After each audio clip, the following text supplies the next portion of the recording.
Hello. Welcome, gamers. It is Friday. It is, in fact, the first Friday of all time, of September. Choco J Wolf, that's not Choco J. That's literally just a dog. That's literally dog. As we all know, Choco Jax is not a dog. Welcome, Defins. Welcome, Stream Elements. Welcome, Nutritious, Aureus, and Edwardra, and Apollen, and Hamflow, and Tag Barrel. That's everyone. This is today's image. It is a dog creature of some sort. A humanoid dog creature. It's first weekend. That means the Computer History Museum is free. Thanks for reminding. I don't know what that is, but I hope you have a good time if you're going to go there. Anyway, today's stream, we're going to continue doing some GB Studio software development. That's right. I've been doing some of this, and I think it's cool, and that it's actually more capable than I thought. Because, you know, when I was making this, I was like, there's only a few things you can do, right? You could do this stuff, and then you can make scripts on the bottom right. But then I found out you can write your own custom engine. That's right, if you don't like the built-in platforming logic, you can just write your own. And one thing that I tried to do was, you hear that motorcycle outside? It was me, I tried to copy over the physics from Vacuous Sugar Quest, which, as you all know, is a Godot game. But I was like, oh, this physics is so different, I can't even get it. But then I was like, wait, you can actually write your own. So then I have a Vacuous Sugar Quest plugin where I implement custom logic that is totally separate from the existing one. So you take a look at this. It looks very similar. It looks perhaps even the same as I had last time. However, all of this logic was implemented by me. I have control over, you know, where things are positioned. I have control over like acceleration. I remember when I was using the built-in thing, they have like acceleration. And I was like, this is kind of weird. I don't know how to configure this acceleration. And then they have like a jump impulse. And you kind of just set values arbitrarily. But then in my code, I was like, you can set how high you can jump specifically. Right, so this one, they have it so that you can jump. One tile is 8 pixels. And I believe I have it set up so that you can jump 32. I don't know if this is exactly 32. This is like 1, 2, 3. So you should be able to jump like up to here. Although I guess it's from the top. I don't know. Various things to consider. But then you take a look at this. Okay, we have custom logic for everything. We got this stuff. It was me being unfamiliar with the C programming language. I thought that everything was global. That's why I prefix everything with VSQ for Vacuous Sugar Quest. But I think it's only that way if you include the values. So you could probably just name them like this. And then if they're only used in this file, it's probably fine. Has anyone programmed C recently? I don't really know. It's been a long time. Last time I programmed in C was probably in college. I do C all day. What's the best trick? I've added a goto here. Can you believe that? Using a goto. So you don't have to prefix anything. This could simply be speed. And then as long as you don't do an include in another file of this thing, like I'm not going to be modifying this speed outside of this file. So I could just call it speed. And then it only matters if I include it. And then if I have multiple things called speed that are included, then that's a problem. However, it's probably fine, right? Static. Well, what if you don't use static? I don't think any of these things use static. I have bad memories of the worst C compilers imaginable on embedded platforms. Well, the Game Boy is kind of like an embedded platform. Welcome, Leo Clover. This is so alien for me. Glorp, how did you find this stream? Technically, all symbols have global visibility by default. Yeah, but then, like, what if you don't include them? Like, if I had something else that was called, I don't know, something. And then as long as I don't reference that thing, I mean, like, I could have two things. Yeah, how did you find this stream? Is this your GB Studio not really a plugin? It's a plugin. Welcome Xjob, welcome Beat Shabone. GB Studio probably uses Clang. It uses something, I don't know. It uses some kind of thing. You could probably find out. It uses GBDK. I don't know specifically what this uses. It does something. I follow you from a real while ago on Twitter. Found out you have Twitch and that you stream. What the? This guy's streaming. It's pretty hot today. I'm wearing long sleeves. What's the weather like? 82. Okay, what if I don't wear long sleeves? Include is only for headers. Okay, so I can't just name something speed and expect it to work. It uses SDCC, the San Diego Comic-Con? What the frick? No, it's the, it literally does say SDCC. A custom build of SDCC. Specifically for other things. Welcome to mine. Found the stream today from the Discord notification from the official Wolf Discord. What the? That's a real thing. That is true. GBDK is for targeting the Game Boy CPU? Yes. Yes, it is. Small device C compiler. The San Diego C compiler. Interesting. Welcome, Old Man Diabetes. So here's my custom logic, okay? I have copied various things from different sources. Welcome, Slimeholder. Dog ears. How do you know it's a dog? What if it's like okay, it is a dog. Well, what if it wasn't? What if it's like a wolf? You know, like Wolfie. A Wolfington. So we have states, okay? You have the grounded state, you have the jump start, jump state, falling state, and then look at this. I copied move and slide. Move and slide, copy that from Godot. Bro uses braces. What, you want me to do this? Like some sort of casual? No, it's unreadable. It's literally unreadable. So we have move and slide. A lot of this was copied from the official implementation of Platformer on GB Studio. Now you might be like, a lot of this looks copy pastable. Isn't this literally the same thing as this thing, except like a different direction, right? You could simply set values. Yes, that is true. But I choose to not do it. So move and slide will take your velocity. Here's an interesting thing about how you handle, they don't have floating point values on Game Boy, right? You know how they do sub-pixel precision? They do bit shifting. They store values as sub-pixel values. So here's like a byte, right? You got 8 things. And then if you have, like, let's say you're at position like 10, right? Tile position 10. Maybe use a nicer number, 8, right? If you have a position at 8, you would think that you would simply put it here. That's 8. However, they actually use the last 4 bits as subpixels. So this is what, if you would be at like 8.5, for example, you would be, this would be like this. And then this is the one. So they shift everything over by 4.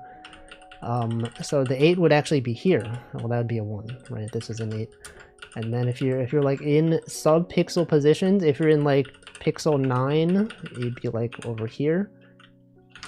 And that's how you can calculate things. Use fixed point. Yeah, that's what it's called. You should know there's different cartridge types that practically extend the Game Boy platform. Why should I need to know that though? Is that a thing that I need to know? Clang format? Bro, I don't program in C, I don't know what's here. Clang format, what's it called? There's a lot of things. Clang format, is this a thing? Clang format? I wanted to set up like an LSP, but it seemed like a lot of effort. The tooling for C is still so primitive. You have to like generate, you have to use something called bear to generate like compile commands, and then like I don't even know how this works. What if I did Clang format? Do I have Clang format? Okay, so that is a thing that exists. Clang format, example, plugins, this thing, engine, source, states. Okay, let me check if I changed anything. I've changed quite a few things. Oh, you might see this thing here and wonder what that is. Plugins LDTK. Apparently at some point in GB Studio, you were able to write your own custom plugins that would allow you to add menu options up here. So you could say like plugin and then generate collision from LDTK, have your own custom logic. And then I tried like adding it, and then it turns out they removed that functionality. So it would have been really nice. I currently just have a script that does this for me, but I guess it doesn't work. I'll have to delete it. But that's fine. And then what else did I add? I added scene 3 actors. I also added Mario Picross.png. Alright, I was also playing around with Picross. How to make 6x6 tiles in Game Boy. Because you know, they're all 8x8. You gotta like modify the memory and stuff like that. You could edit with the VS Code, but what if I don't want to? What if I would prefer to use Vim, like some kind of weirdo? NeoVim specifically. What is this actor that I added to scene 3? Which one is scene 3? It is... Oh, I added a Wolfie here. Welcome, Michael. Remember when you thought I was Dutch? Yeah, I mixed up the 2 different places of Denmark, because you know they both starts with D. That is true. Oh, that's what oh yeah, right, that's what I added. I added a Wolfie that says, "Yo, what up, dog?" Oh, dog. Oh, hey, what the... Why did that happen?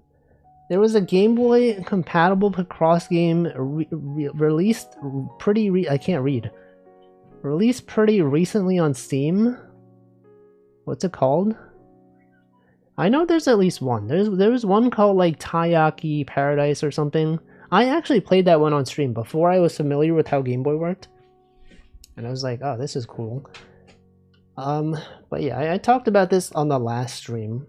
Is that, you know how Mario Picross for the Game Boy, it looks a bit unimpressive, right? You're just like, it's just a grid. It's so simple.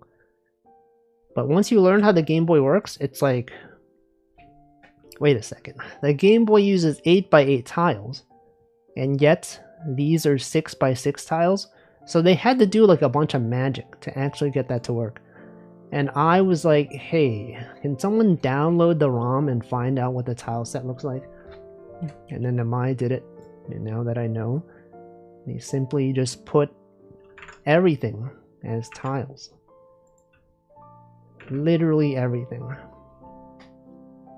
The game is called Logic Bombs. Game. Deductive Reason. 323 reviews. And telling me this is compatible. Is this an 8x8 grid? No, yeah, they just use an 8x8 grid here. That's why the maximum size is 10x10. You probably will not find 15x15 in here. But that's cool. I've not seen this one. Tell me this one is on the Game Boy. Whoa. Also, welcome Orfish. Be a real weirdo and use Ed? No. Why? Why would I do that? I guess I'll commit this. Let's remove Mario Picross. Background Mario Picross. Get status. Project. Get diff. Project is not even there. We have actor, and then he says, yo, what up, dog? Okay, then we're gonna commit this. Add actor that says, just add actor that speaks. Okay, let's try this Clang format thing. Clang format. Which one? Clang tool 16, LLVM packages. libclang, Clang tool is probably Clang tools, right? Clang tools 18. What about that one? It's the latest one, right? I guess I'll do that one. Oh, it doesn't actually override it. It puts it to standard out. It's probably a flag. -I. Clang format -I. You're like, Wolfie, you didn't need to, you didn't even install it. How do you have this program despite not installing it? It's magic. It's actually literally a magic command. Okay, I've formatted everything. Is this correct? How do you have... good question. I don't. You might be like, Wolfie, you have Clang format? No, no I don't. No, I don't. Do you already know about that Click Painter game I posted? I watched the video. The sounds were like bothering me. It was quite loud. It is in fact mixed. There's a thing called comma. You can run commands, just not having them. Like you can have Cowsay. I don't even have Cowsay installed, and yet I can run it. It's crazy. That's crazy. Can even do SL, the Steam Locomotive, and it's there. It's literally right there. Why did the cow say that? I don't know. Why did the chicken cross the road? Welcome, Probs Not Jack. I don't even know. No one even knows. You could even do Neon Cat. Oh, frick. I can't believe that he would do this. Can the cow say anything? Yes, you can have the cow say literally anything. Alright, so I've done Clang format. It has changed various things. It unindented my switch statement. My go-to label. Grounded, what? Oh, right, in switch statements they don't indent. I forgot that's a thing that happens. That's kind of crazy. Why is it that switch statements are not indented? What's the deal with this, huh? So everything is there. But what if we check without white space changes? Oh, okay, it only changed this stuff. It changed these things. Everything has been unindented. They removed some parentheses that didn't need to be there. Don't forget breaks. No, these are... I intentionally did not include breaks here. Because this start state should go to the regular state. And this jump start should go to the regular state jump. Welcome, Brain Zap. What language is GB Studio in? It's built on GBDK, which is C. Now, if you mean the GB Studio thing itself, this is a JavaScript application. It uses, it's an Electron app, I think.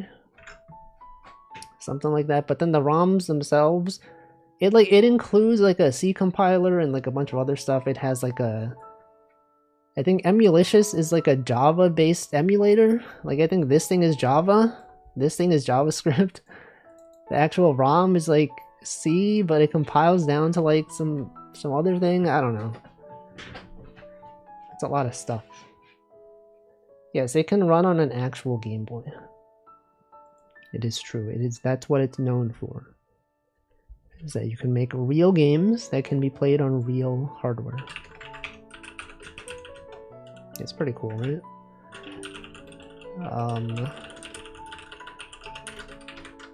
Clang format.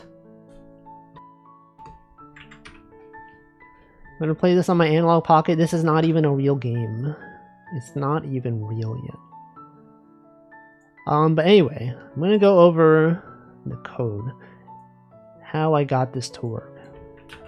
Now the collision logic specifically, we check the velocity, right? I was talking about like the fixed point notation or whatever. We have horizontal movement and then vertical movement. I believe this one doesn't handle the case where your velocity is like really, really high. You can like go through tiles and stuff like that. But presumably that's not a case that happens in real usage, because you're moving typically just a few pixels at a time. You check if you're going to the left. You actually, okay, if you're going to the left, you gotta check the collision box of the player, right? So we have here, sprites. In the player sprite, we have the collision bounding box. And the box is not the same size as the sprite. But then it has like the middle is the origin, and then it goes to the left. That's the left bound. And then every tile has collision flags. So if you go here, you'll see these things are marked as collisions. You could have top only, left, bottom, right. So we check whether the tile has a right collision because we're moving left. And then we calculate if there is a tile there and we collide with it. You just set your current position. There's going to be a lot of this stuff. You set your current position to be 1 subpixel to the right of this tile. And then you set your velocity to 0. And then you do the same thing because, you know, you have multiple tiles. You could have a width and a height. So you gotta check 2 tiles, because if you show it here, alright, this guy has collision here, here, here, and here. So if this bottom one collides with this one, you want to stop it. But it also checks the top one in case there was like another like wall over here.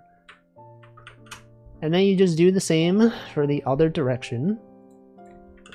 If you're going to the right, do the same thing except with the left, and then the same thing with the right boundary. It compiles the native machine code for the Sharp CPU. So true.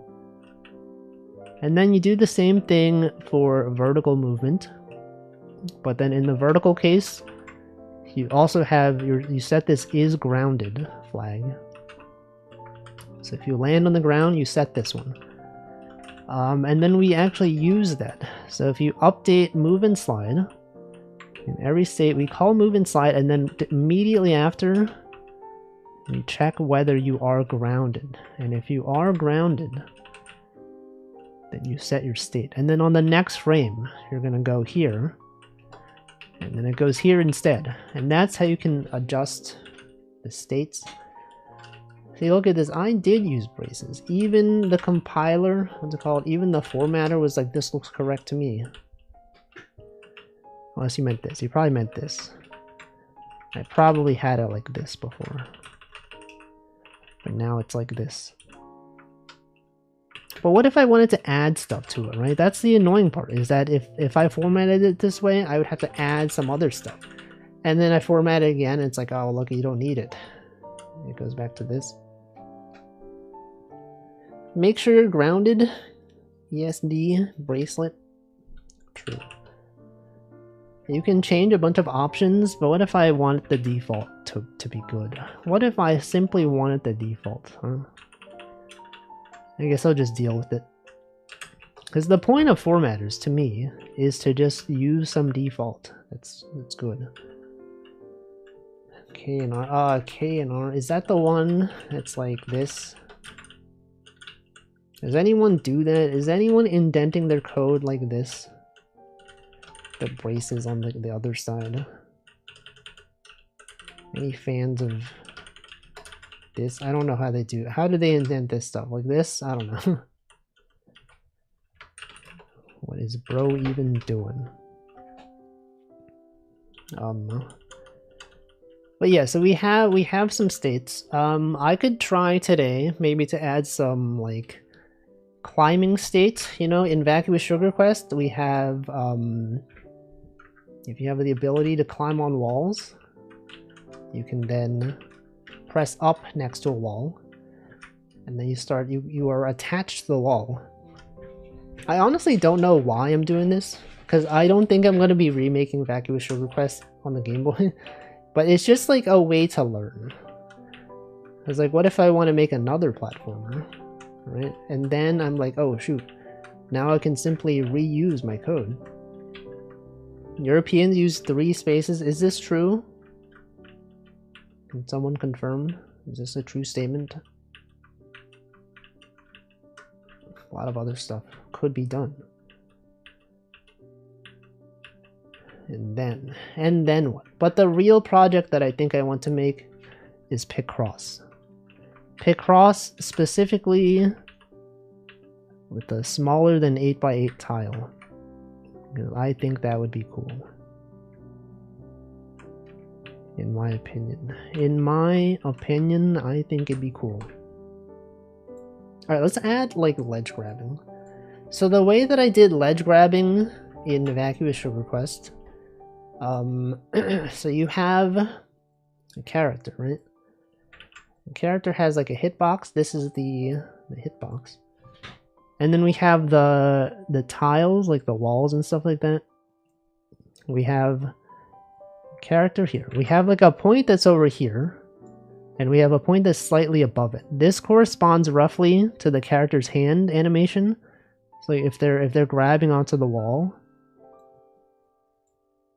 this would be their hand, right? And the way this works is when the character is moving, if they're specifically in the falling state, what the heck was that? What did they remove background? No, I thought that would show transparency. Oh, wait, is transparency built in now? I thought you had to specifically like choose that. Transparent selection. But then how do I make it untransparent? Oh, wait, what? What if I wanted it to be a white rectangle around it? Is that not supported anymore? What's the deal with paint? Anyway, this is fine. So the logic for ledge grab is that when you're falling, it checks your current position and then the next position that you're going to be at, right? Or I guess your current position in the previous one. And then it checks, let's say you moved here and then you start going downward. It'll check whether this tile in the previous frame was not in contact with the ground. And then it'll check on the current frame, is this thing in contact with the ground? If so, then move the player up until this thing above it is not in contact. I'm probably misremembering. I think that's how I did it. But it's like if you're falling in one frame, you might go from here to here. But then I think it does like a raycast, but I know Game Boy Studio does not have raycast. It checks where it collides with. So if you're here, it will then be updated to be here. And then I just have to figure out how I'm going to do that. How do I want to do that, though? We have the ability. Okay, this is also how you configure custom plugins. Is that you have an engine.json field. This is where you specify all the configuration flags. And then those will show up in the settings. All right, this right here. You've defined speed. And then this is there. And then ability, you get to choose various things. Can ledge grab, can climb. And then it's like, can you jump, yes or no? And then the jump height in pixels and then frames to reach jump height, and then your terminal velocity. Now if I set this up to be like 48 for example, I keep what? When I type 4 it shows up with 8. I'm typing 4 right now. I'm typing 2. I'm typing 1. What? What the heck?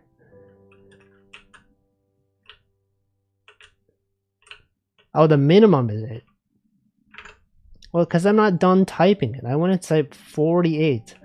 And then I guess because 4 is less than 8, I set it to 8. Okay, well, we're going to set it to 48. What about 50? And then it'll set the value specifically that I've defined here. This value here. And then that gets used here. And then it's running. And now, and then for some reason it does not work. For some reason something broke. Oh, look at that. Now we've jumped much higher. We've also broken some things because our speed is so high that we've clipped through various things in the background. This is due to the simple way that we do collisions. We're not doing like the real collision. Continuous collision detection, that's not even a thing that we do. We simply check the current position in the next one, and none of the ones in between. And that works fine in most cases, but clearly not this one. So that's why you set it to a value that is not that one. So what if this one was instead, what if it was instead like 40?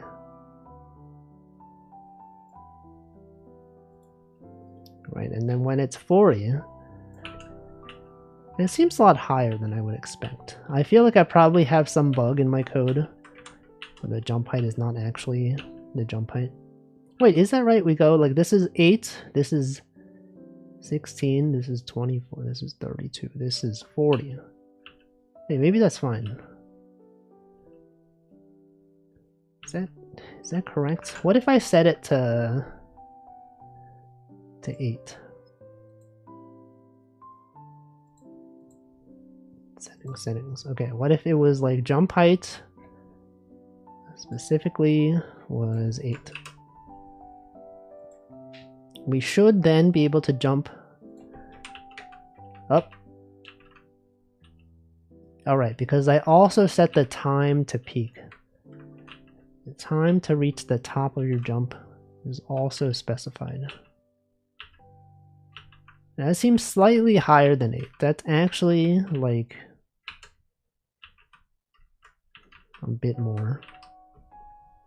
Now one other reason why this might be inaccurate is because my code from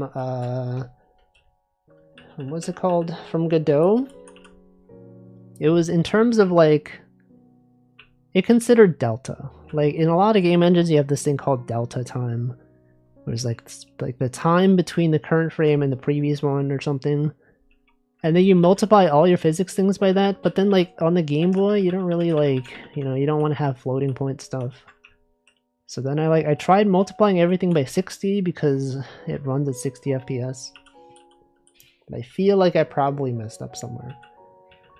It's that the formula is not actually the same as it should be.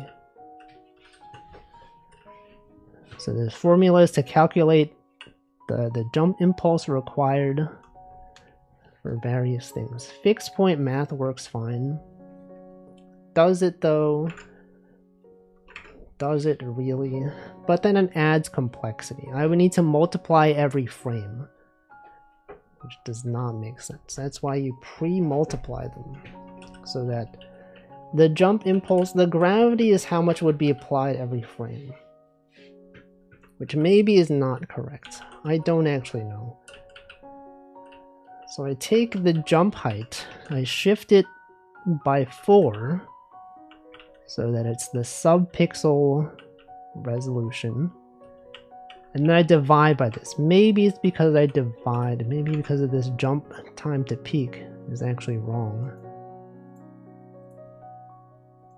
I don't know. It probably doesn't matter. I probably should not be caring about this for now, because the goal of this is simply to implement climbing, ledge grab animation.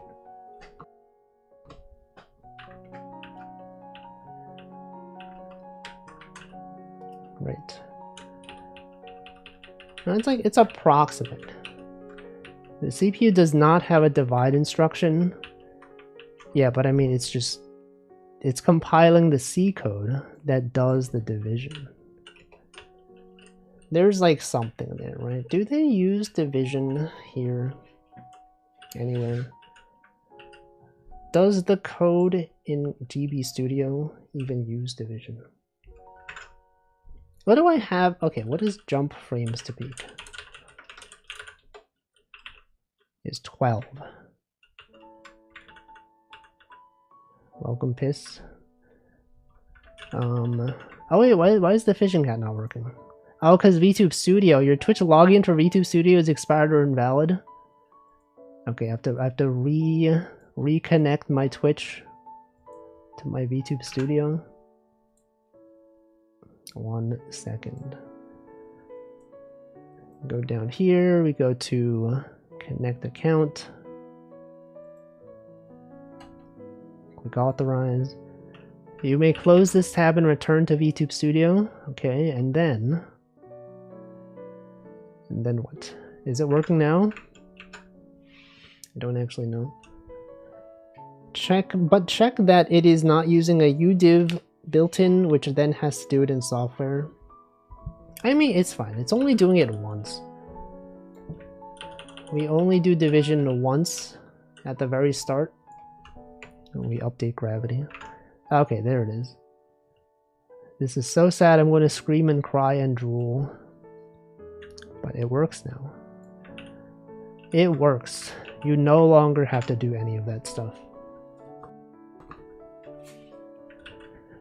Alright, so we're gonna check some things.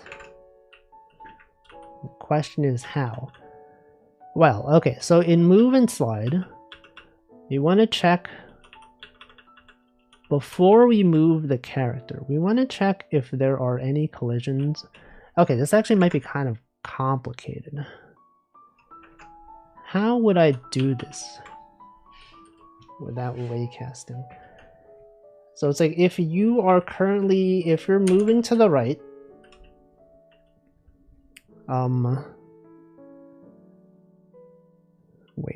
wait a second, guys.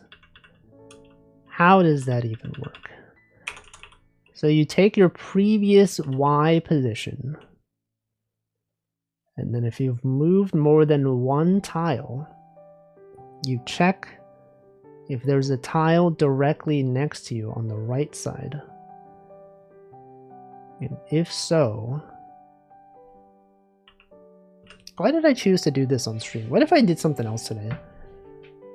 Have to like think, and then people go, what's he doing? He's thinking? Bro, I'm here to listen to him yap about something. What do I yap about today, guys? Anything interesting happen? Hey, do you guys see Silksong? That game's out. Everyone's playing it. And I have not watched any of it. This is him. This is Silksong right here. They go from the left side, they go, oh, it's me, Adidas! Shaw! And then they do like a spinning thing. They jump over. They wrote a whole song about Silk. They're crazy. And it took them 7 years. It took them 7 years to write a song, bro. It's crazy. Do you think at some point in the game, like they start singing, and then you go, "Whoa, that's the Silksong. That's the song." Maybe is the goal of the game to get the song about Silk? Welcome, Yuko. Isn't Silk also like an almond milk company? Silk drink.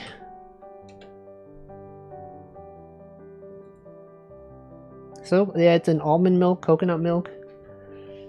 What if they had an advertising campaign? Do you think they would approach the Silksong developers and be like, hey, we saw that one of the top games of current day is got the word Silk in it. Would you consider maybe? We could have a promotion. You could promote our drink. It's Silk. We can make a song. Call that Silksong. Wait till you see what they did in Hollow Knight. I know, I played Hollow Knight. You can't spoil this for me. I can't believe you would even vaguely hint at something related to Hollow Knight. What if Hornet drank Silk to heal herself? Why do they call a Silksong anyway? Soy milk, but they need to do almond. I guess they do almond and other stuff now. But wouldn't it then not be Silk then? Would it be Ayok? Yelk song? I don't know, man. Cause she's a spider. She's not. I thought she was a hornet. I thought she was a hornet. You're telling me they would name a spider hornet? Is that why her attack is like what it looks like? Is that why she has that attack? Oh, that's why she has like the... She like shoots like a thing and then like the thing is attached to it. And also she has the attack that's like this. You're telling me that is Silk? That was the Silk the whole time? I didn't know that. Unbelievable. You think you know something, but you don't. I totally did not even know. But now I do know. She's from the spider town in the corner of the map? Of... Hollow Knight? Or on this map. This map right here. Hey, it's me, Hornet. Yep. That's Hornet. And then she has the thing, you know. What does that thing look like? The needle. Hey guys, it's me, John Silk. It's actually like this. Yep. It's her. A needle. Does she say a needle? A needle. Well, it's fine. Okay. So this thing, we should, if you're falling, we should have a way to check downward. Check wall grab. Void VSQ. Check. What are we checking? We are checking some things. Check dresser. Is that a reference to something? Welcome, Royal. Can tell why turned into dog. That's not a dog. That is a wolf. Actually. Check ledge. Grab. Void. You might know this banked thing right here. You're like, what is that? What is banked? Isn't that the British guy who does like wall paintings? No, this is the Game Boy has the various banks where you can put code in. And a bank can only contain a certain amount of code. And you can switch banks. But then once you switch banks, you can no longer read code that was on a different bank. And so that's why I believe in Game Boy Studio, the different scene types are actually on different banks. Because when you're doing a platformer, you don't really need the top-down code. You don't need like other logic. So they can simply unload that stuff.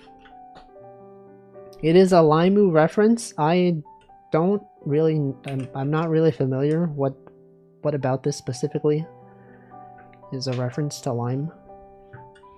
Banked? Is that a thing? Is she British? Is that what it is?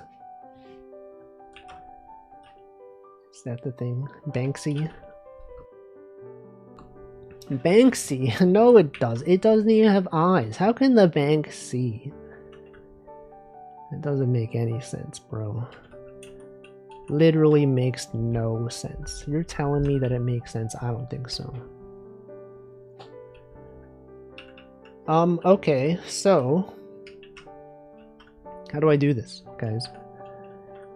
How did I do it in the other way? You move to the right and then you check downward movement. What if I open up my code for Vacuous Sugar Quest? It's still called Celeste. If I open up the code for Celeste and then I look for falling, falling, it's not loading. It's broken, guys, it's broken. Player, we got falling state. Alright, so in the falling state,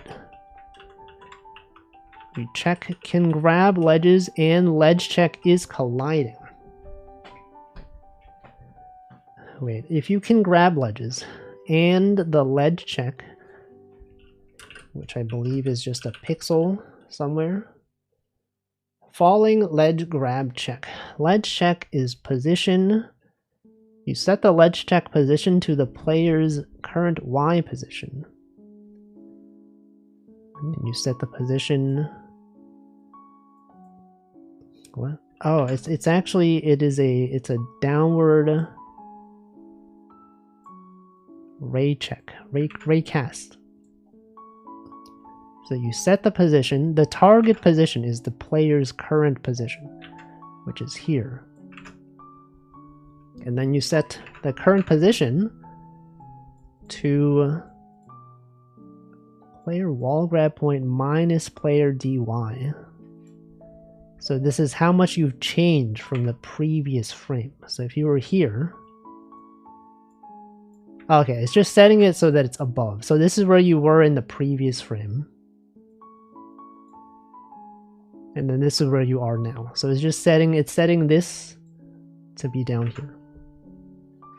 Right. And then you update the raycast. And then the ledge grab specifically. So okay, so this is if after you've already moved. So you're already down here. So if there was a ledge that was specifically here, you will have already passed it. Right. So the player is actually here. I like how no one answered my question. How is that a line reference? It's here and then here. Now that you have this thing going downward, right? And then you check the topmost collision. Okay, so then you find out where. Well, okay, it's gonna be like this. It's like here. So you find the point. What the heck is what is this? Do you see this? What did I press? Is that Alt? Alt opens up all the menus. It finds this point. You want to locate the point with which you have intersected. And then what? And then if topmost collision position is the same as ledge check's position, raycast started inside a wall. Right, so you want to make sure you're not checking this collision if you were previously here. Is everyone following this? This is going to be on the exam. And then you set the player's position. You offset the player such that they are now here. They're now they are now here. I see.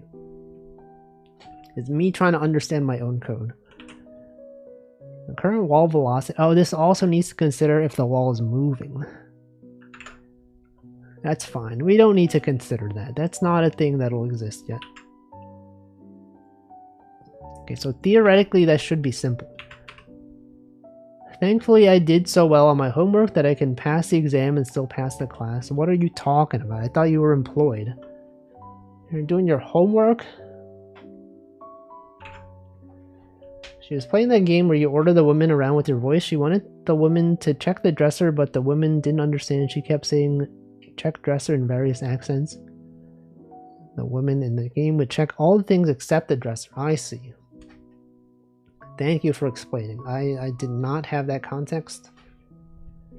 But now that I do have the context, I understand. However, that message was so long ago that I don't remember what I said that's related to that. Can you explain what I said that was a Lime reference? Welcome Xtag. What did I say? Check ledge? Did I say check a ledge? Czechoslovakia? Czechia? Check. Check a ledge. Check a ledge. Isn't that the Joker? The guy who played Joker in one of the movies about Batman? That's a stretch. It's a bit of a stretch. There's a bit of wordplay right there, yeah. I don't know what accent that is. Is that Irish? Any Irish people in the chat? What's your favorite Irish? Anyone your favorite? Jared Leto? No, you're thinking of the other guy. Who's the other guy? Joaquin Phoenix. Wasn't he the Joker? Probably. I don't know. Alright, so we gotta implement this logic, guys. You have to implement this logic. Okay, so you gotta, okay, here's what we gotta do, okay? Jack Daniels? No, that's the drill guy, right? That's drill? Jack Daniels, is this guy? What the frick? It's a drill. No, I meant this guy. That's Jack Daniels, right? The guy from The Shining? Is that real? Drill. Real piss. Is that you? Is that you? Nobody calls him Wint. No one called him Wint. Why are you calling him Wint? Who said Wint? Drill? Know your meme. Drill doxed. You seeing this? Paul? His name is Paul? I didn't ask for this. That's a guy from the Beatles.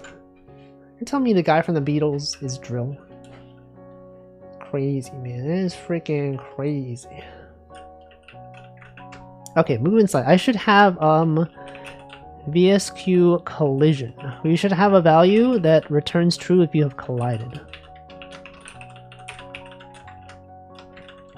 Right, so then if you're here, you do VSQ collided equals true. And then also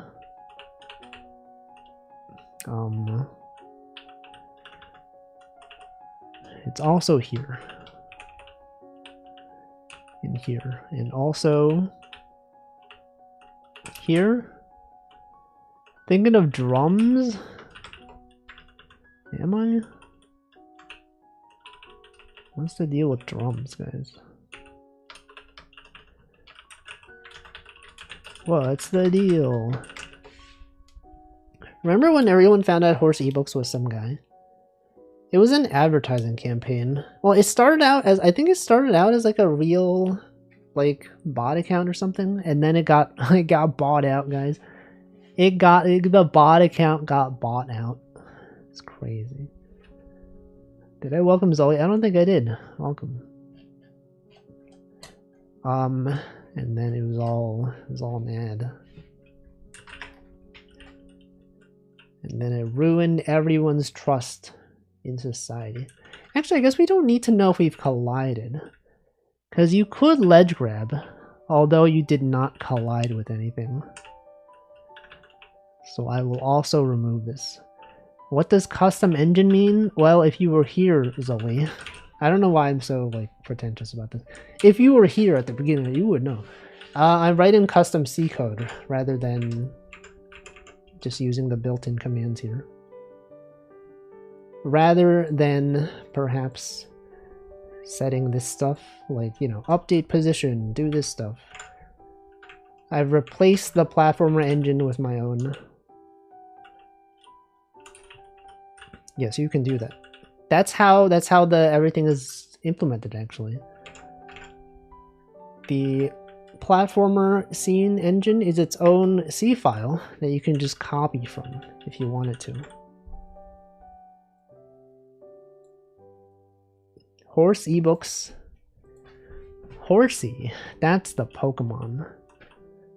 Thank you, Liquid Cake, for the 17 months. It's Prime sub month. True. Always pretentious, never post-tentious. True. Welcome, Zoe? Sorry. Welcome. Sorry, thank you for the 32 months. Can we train? You should have asked that before you posted it. Walk fee is so based it's unfathomable. For what? For writing C code? See, look at it. Now no one's on the train. Now you've messed up. You should have waited until like September. Wait, it is September. You should have waited until something. 32 is the 5th power of the first prime. Oh, prime as in like prime number. I thought you meant Twitch Prime. Thank you, props not Jack. The 1-bit doesn't work though. I believe the minimum is 100. So you sent that for no reason. You've wasted your money. Unbelievable. This guy doesn't even know. Okay, so to check the ledge grab, this is what I wanted to implement. You want to check the current position. It's going to be player.position.x. So this is going to be the whatchamacallit, the thing. And then you want to add a thing. You want to add 1 pixel to the right, perhaps. This is going to be it's going to be a word. Ledge check. It's going to be the position x. Ledge check x. It's position x plus player dot, what is it, direction. If the direction is direction right, then you want to add 1. Otherwise, -1. Right, so you have 1. It should actually be 1 shifted 4, because that is 1 pixel in subpixels. So actually, I should be doing this. Actually, I should be doing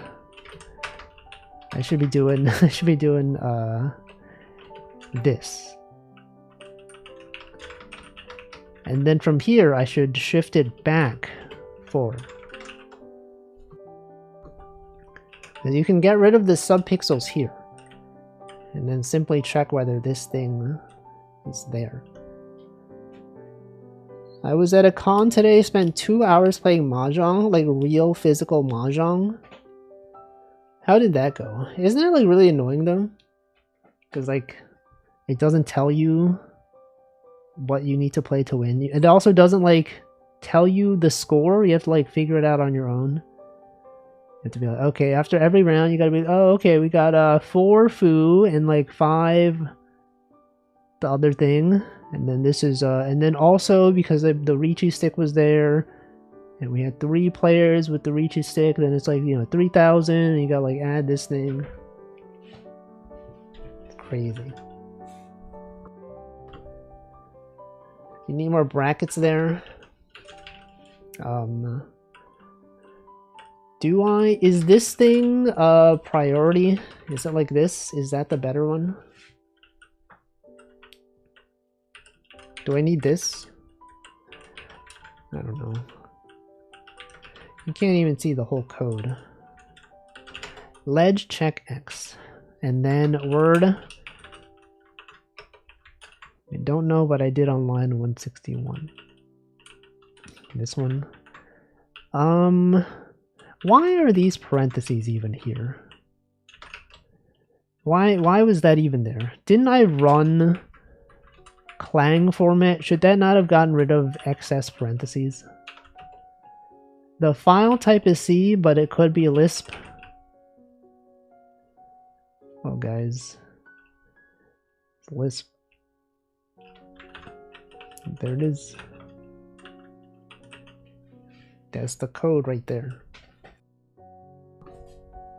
Okay, ledge check Y is going to be player.position dot Y, and then you got to subtract some value. You got to figure out where the hand grab animation is. So it's got to also be, oh, it actually also is supposed to be, there should be more of an offset. It should be more than 1. Because this is based on relative to the center of the character. It should actually be based on... So we don't have a ledge grab animation for this guy. However, it should be... So from the center, it should be... this. We should take... I'm going to hard code 4 for now. Or 2. What is this value? So we have middle is 1. 1, 2, 3, 4. Is 4 the right value? I don't know. And then from the bottom, it's 1, 2, 3, 4, 5. Wait, how far is it? So this is 8. And then it should be actually like 12, maybe?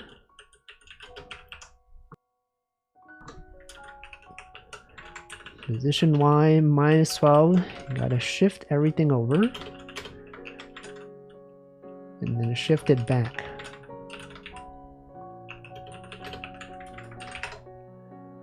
Okay, so then if there is... Wait, that doesn't work. We would have to iterate over every tile.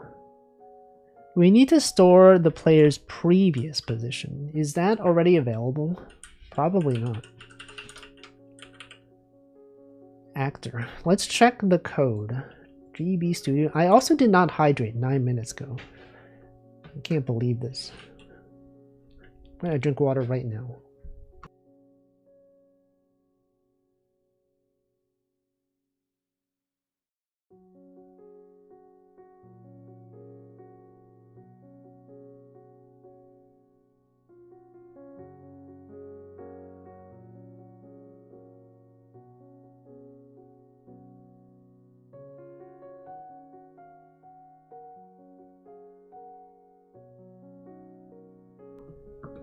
Alright, I've done it.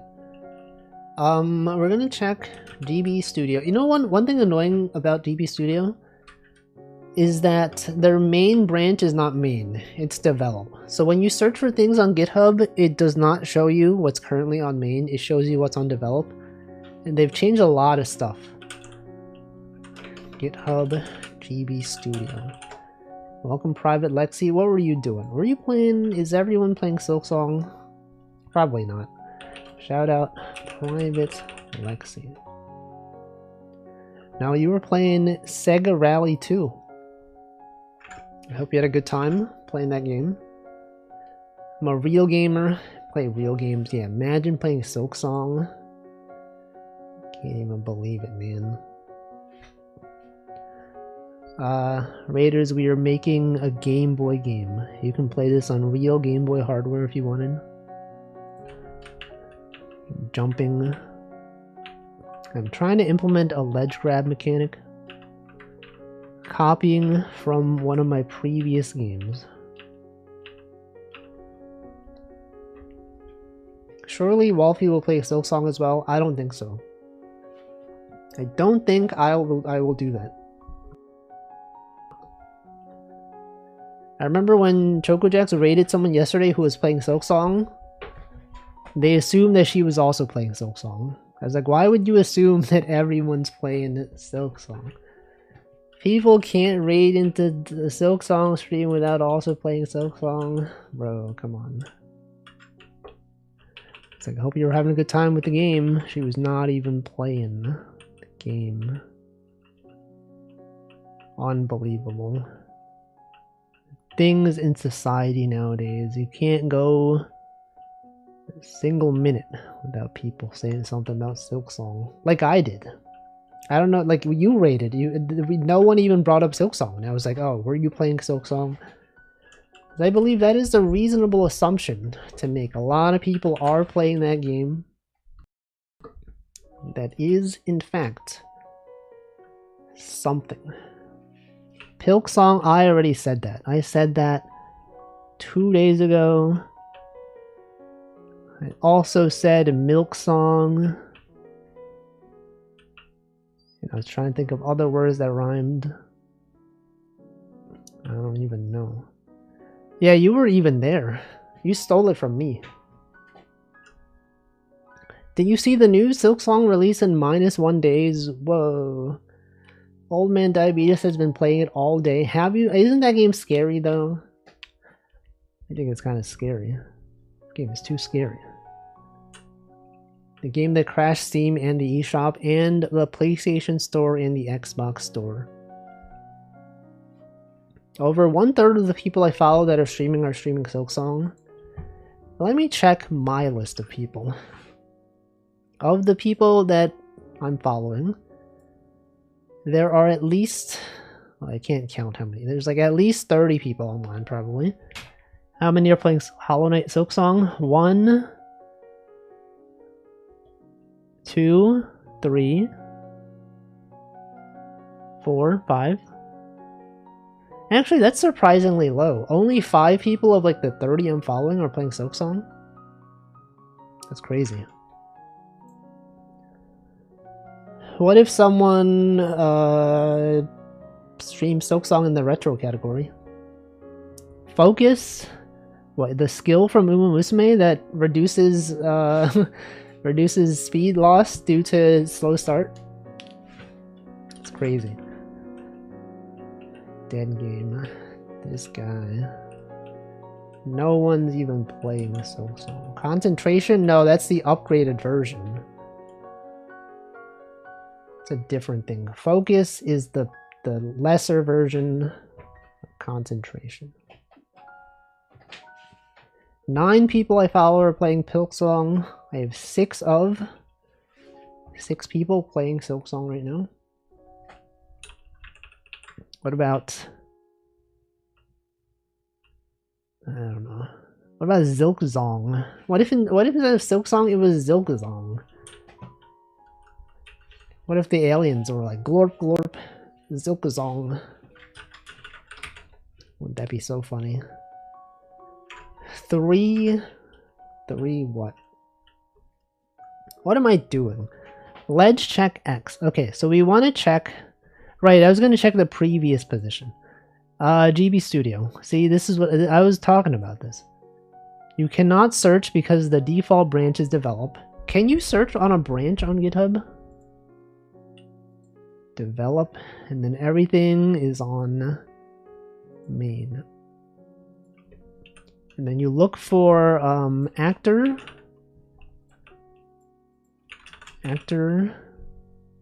dot C 10 star of 65 streams. You're following 65 people that are live. Minus YouTube Andes with YouTube. Oh, you mean the people that you're following that are playing. Interesting that the Ilk-Ong people are all at the least viewer counts. It seems like the game is not good for your analytics.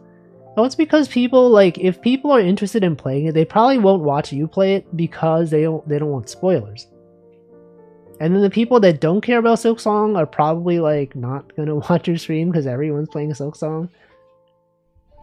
Yeah, everyone's like, I don't want to see spoilers. I can't watch this. That could be spoilers. I don't know. I don't care about Silksong. I can watch spoilers.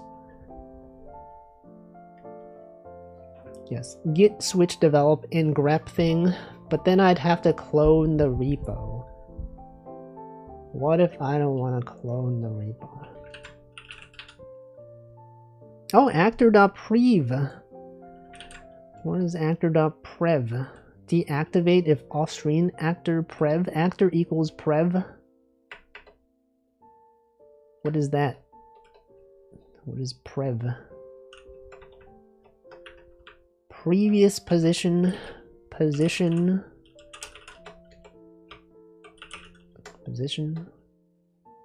Emote actor. Position X. Position. Wait, I know the GB Studio, the GB Platformer Plus does something with previous. I'm not watching, but I'll be playing it in a week or so. But are you specifically avoiding? What if I played Silksong right now? That's right, guys. This is now going to be a Silksong stream.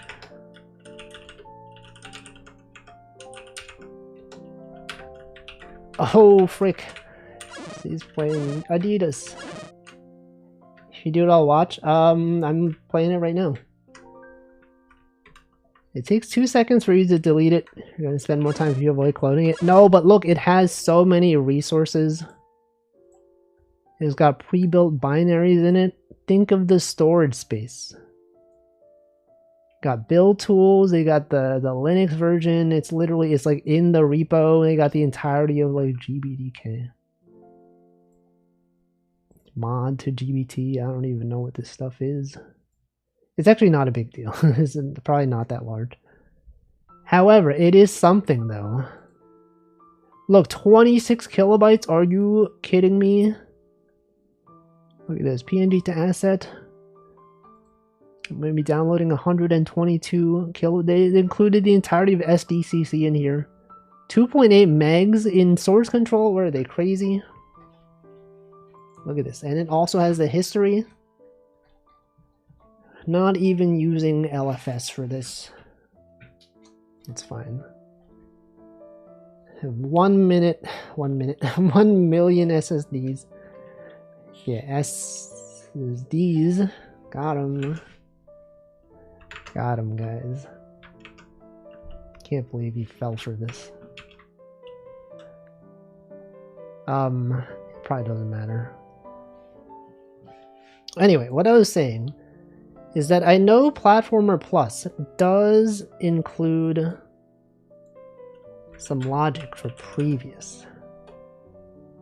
Keeps track of the position X of the... Okay, so they do store the value.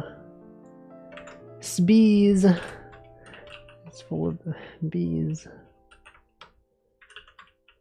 What does that mean? What did he mean by this?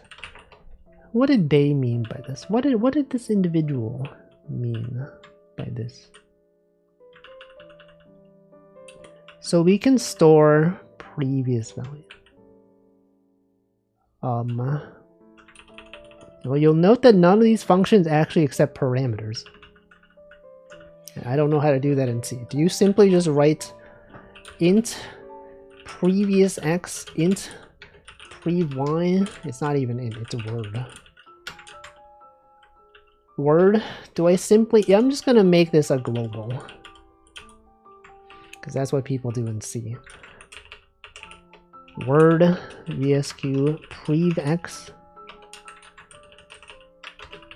previous x position previous y position.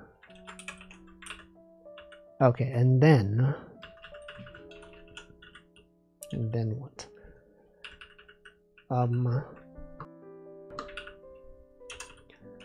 And then at the bottom of every frame, you gotta set VSQ prev y equals player.position.x, and then same thing for this one. It's global. Everyone's heard about the word. Everyone's heard about the bird. The bird. Doki bird. Doki bird. Okay, we're gonna set. Okay, once you initialize, you should also set VSQ previous x should be player.position.x, and then same thing for this right there.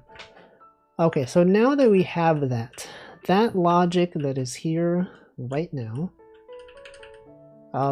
so we have the previous position. You want to check whether what are we checking? What is that word? It's word. It's literally the word. It says a lot about societies. Yeah, societies. Got him. Fell for it again. Fell for it twice. Alright, so ledge check X. Ledge check Y.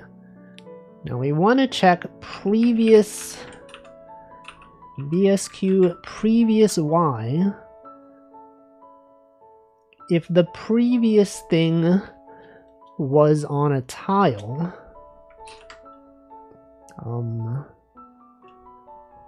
If previous tile at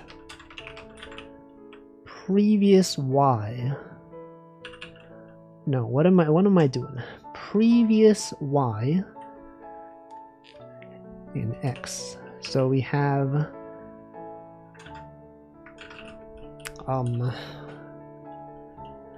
tile at, right? What is tile at? Tile at this thing shifted over by 7. Now why 7, you may ask? Because we have 4 for the subpixel. 3, shifting it by 3 is dividing by 8. There's 8 pixels in a tile, and so that's simply 4 plus 3. So if there's a tile at your current X tile, player.position.x shifted 7. And if that tile, wait, so if the previous tile was not colliding,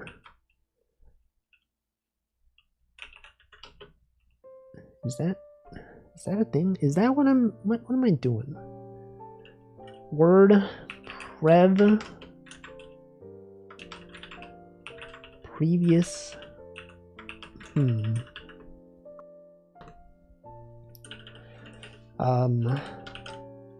no, it should not be position. It should be ledge check X. If there was no tile at your previous position. No, but then it should also be. It should also be based on the. We also need to have the ledge check start. What am I doing? This is when I lose my mind. Player, it should be ledge check Y. The difference. Is that why I wanted to store the previous position? Yes. So we have the player's current position. Okay, so we have delta. This should only be if you're moving downward. Player position dot Y minus No, it should actually be, no, that's fine. This subtract by previous,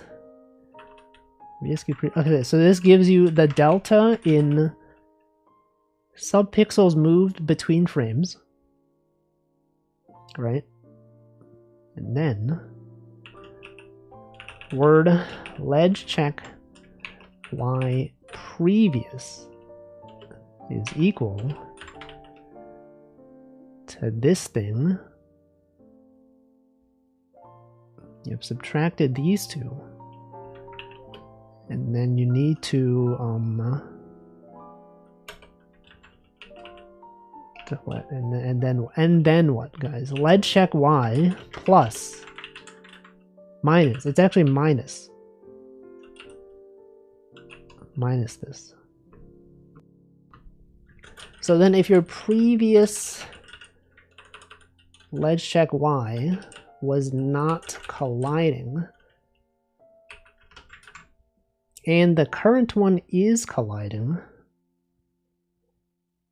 then what? Then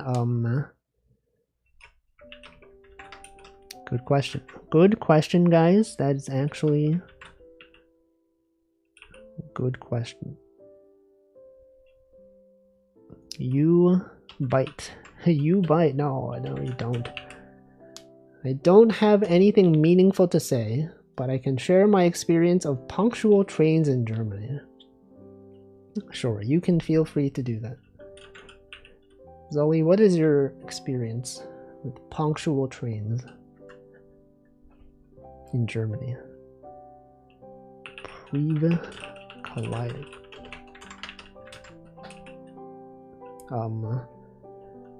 If not previous colliding and now colliding, tile at ledge check. Who are they puncturing? I also thought that when I read that message, I was like, punctual does sound like puncturing, but I didn't say it, and I'm glad that someone pointed that out, because now I know that I'm not the only one. Ledge check x is 7, and then ledge check y current 7. So then this will be the previous value. Get out of my head. It's impossible. It's actually not even possible. So if not previous colliding, and there is a tile here, and that tile specifically has a, what am I doing? Collision. What's it called? Collision all? Is that a thing? Collision all? It's not gonna let me search. It's gonna be, you gotta sign in or whatever. You gotta sign in to search code. Frick you, man. Frick this guy. Can't believe this. I'm not signing in. Everyone's always talking about ledge check y. No one ever asks ledge check how. I'm asking that right now. I'm trying to figure out why and also how. How do I implement this? I've literally done it before, but in a different engine. That engine had raycasts. This one does not. I could probably implement something, but I won't. Okay, so let's see. Ledge check x. If there was a tile there and now there isn't a tile, you know what? I will clone the repo then. Guys, you have one. I've now cloned. I'm gonna clone the repo. But you know what? I'm gonna clone it into the temporary directory. Actually, no, I'm gonna clone it into code. GB Studio, git clone this thing into GB Studio source. Can you believe that? That's like 60, that's like 100 something megs for a git repo? 400? almost 200 megs for a Git repo. It's crazy, man.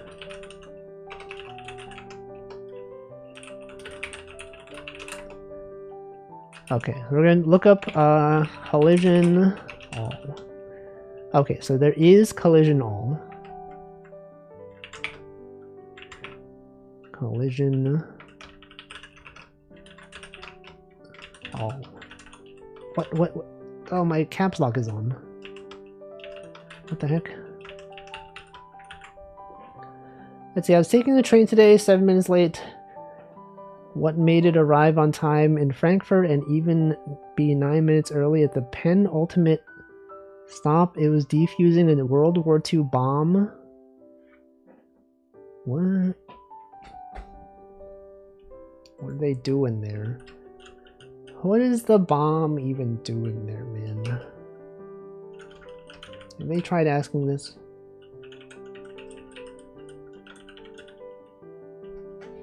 I don't know. What kind of? A landmine, perhaps?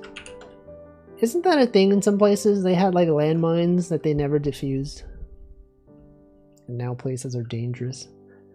And then they hire rats to like sniff out the landmines because the rats are too small and they don't trigger them. Or maybe they do trigger them and that's why they do it. I don't know. I just don't know. So if previously colliding and also now colliding, then you set player dot position. No, this doesn't make sense. There can't be a tile there. This doesn't make sense, guys. Player position y equals delta. I'm gonna have word dy. The rats don't trigger mines. Well, that's good then.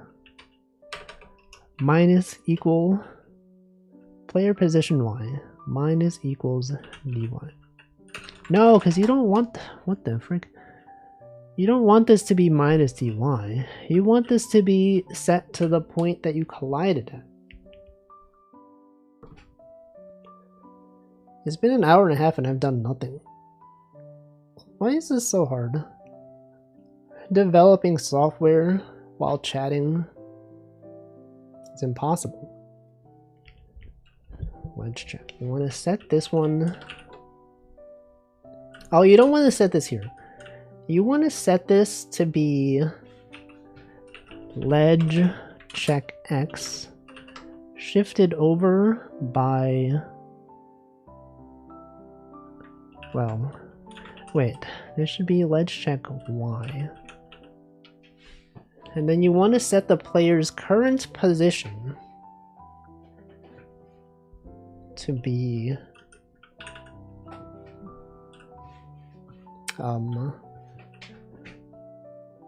what? Good question. Ledge check y. Ledge check y previous. You want to have it be the tile that you're at. But that doesn't make sense. It may be worth doing all the pseudocode first before getting lost in the sauce. But I have the code though. The code is literally, this is the pseudocode. You set the positions. And then you do this. So get the position. Get the stem. No, the thing I'm missing is that, okay, so if the previous thing was not colliding and the current thing is colliding, then instead of setting your position, you gotta iterate through every pixel and check where the collision occurred. And then that'll give you the dy to use. Right, so this is the difference between where you were and where you are. And then if you were previously colliding, and then if you're currently colliding,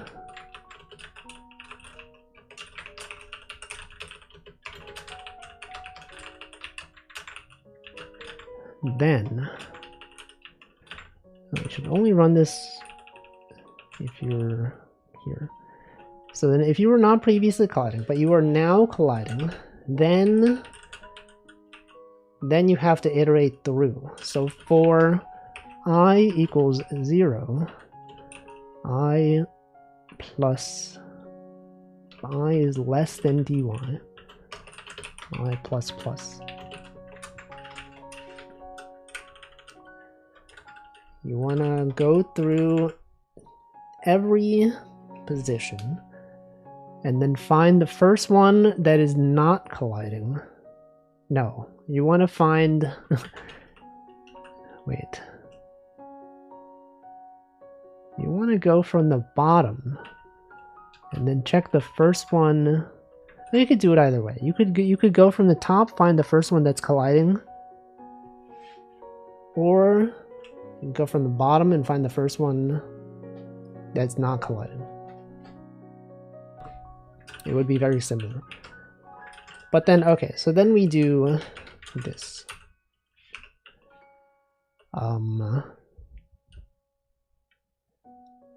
Wait, do we need to? Because no, because the collisions would only occur at tile intervals. This is assuming that we don't have like moving objects that you can grab onto, which is probably not what I want. This is going to work for static backgrounds. It's not going to work for other stuff. I don't know, man. Does anyone know? Is anyone even aware of things? What if I just, for now, if I just set the player dot y is equal position dot y is equal to this tile, the current tile that you're at. Wait. No, guys, I don't know. What if I just did this? What if I just did this for no reason? Just to see what happens. So then it's basically divide that by 2. You set your position to be half. VSQ check ledge grab. So then if you are falling, you are not in the grounded state. VSQ ledge grab.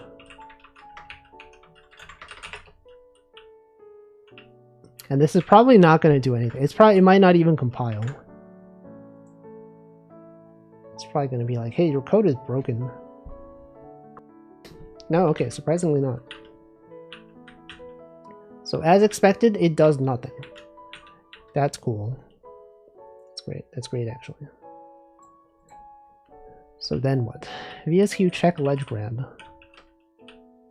Ledge check X. Player position X. Shifted to the right. Player direction. If it is the right, you should set that to be 4 pixels to the right. And then you shift it back. And then ledge check Y, it takes your current position, but then it's like above by 12 pixels. And then shifted back by 4. And then what? And then you find the delta of your current position and your previous one. So this will give you this. This is the amount that it gives you. Ledge check Y previous is your current ledge check position minus this delta. So then it's checking from here. Welcome, Yurga. And then previous colliding. Tile at ledge check X. So it would be from here, and then let's check Y previous. So it would be there. So this is if your previous. What if is there a way to like panic? Is there like a panic function where I can just print something out to debug? Panic. So I don't think you can do print line. It's not really a thing. Panic.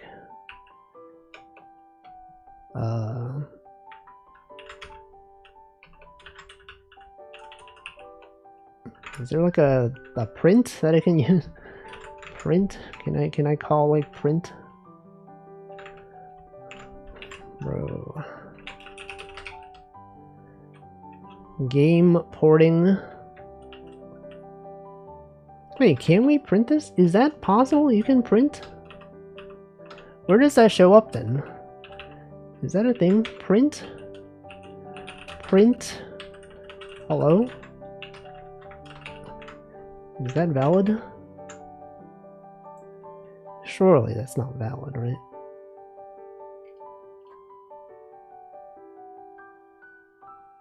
Print? That's not a thing. That's the thing you gotta import. Print. Game Boy printer? No, they got sound. Printf. They got printf. Standard.io.h. Did anyone call this studio.h? I feel like a lot of people when I was in school, they called this studio.h. Include studio.h. Function print, too many parameters.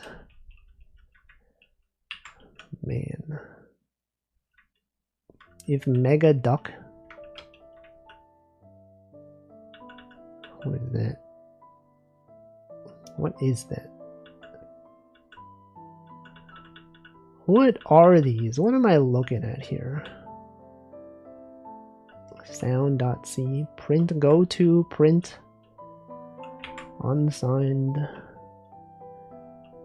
Okay, but this is the issue with debugging Game Boy Studio, is that you can't just print things. What if I did 1 divided by 0? Surely that'll do something, right? It'll be like, oh no, your code is broken. Warning, dividing by 0? Okay, but it doesn't actually crash. GDB. No, no, no. Generate debugging files. But the thing is, it's running in the emulator. It's not that... It's not like you're... I don't even know. It's like it's generating a ROM file. And then that thing is running on hardware that I don't have. It's running in the emulator. Welcome, Alt-Chakar. And it has some things. GNU debugger. What? What the heck?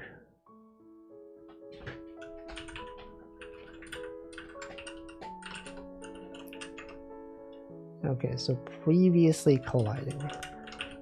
What if you just set the player position is equal to, let's check Y. What if we just check to see, we should see the player moving upward constantly. What's, oh, player. So once we start the game, the player's going to start flying up. Yep, okay. So let's check Y is there.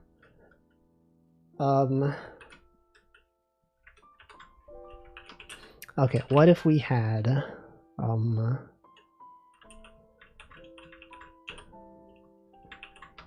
don't know. Hey guys, what's the deal? What's the deal with software? Imagine developing software. crazy. Player position dot y. dy print. What if there was a way simply to print text? Is there a way for me specifically? Magic the Gathering. Can't believe. Okay, what if I set this to 1? We should see the player move up 1 frame per second.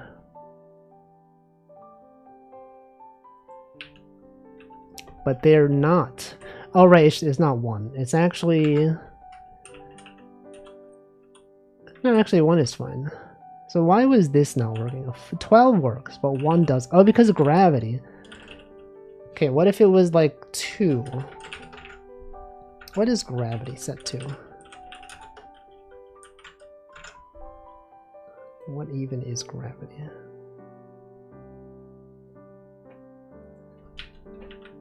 So 2 is not enough. 2 is not enough. Welcome, Sheriff Pumpkin. Sheriff Pumpkin, do you understand what's happening? Do you understand what's happening here? Because I don't. It's not even working. So why? Okay, so 4 didn't do it. 12 did something. What about 7? 7, surely. Also doesn't do anything. But 12 does.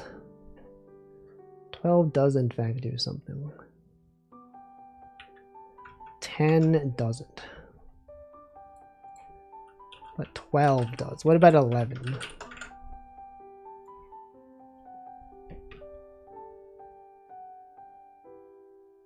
Also nothing?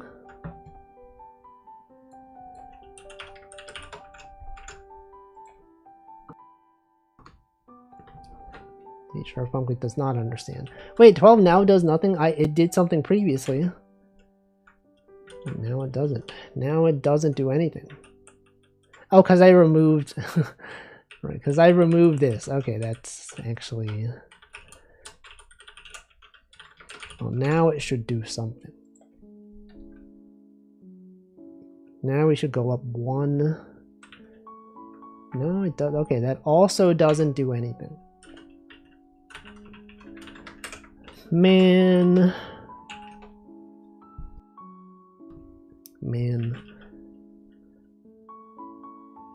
Okay, let me recheck my logic here. If ledge check is colliding. Right, so first of all here, we should check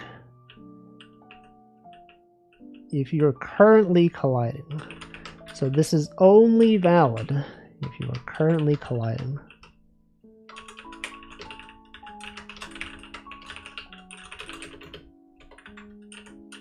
Right. So this is here.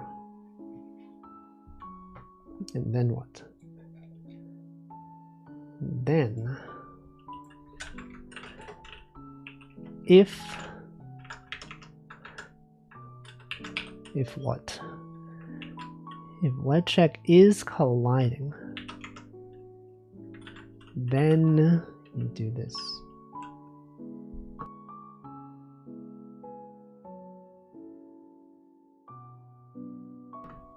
Then you do this.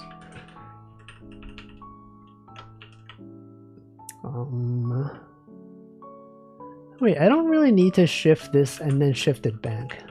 Because then I'm shifting this anyway, right?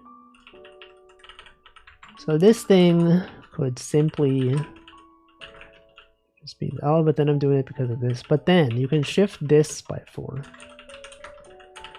That's probably the better way to do it. Okay, and then player direction. This thing is what gets shifted by 4.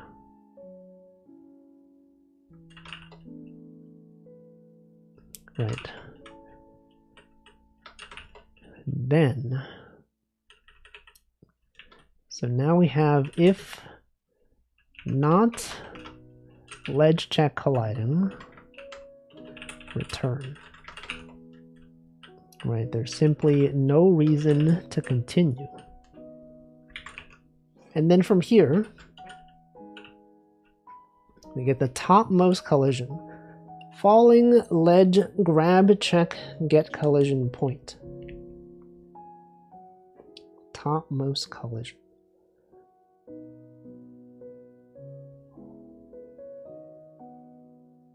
Ledge grab check. Right, because now your current position is here. And you draw a ray down from ledge check Y.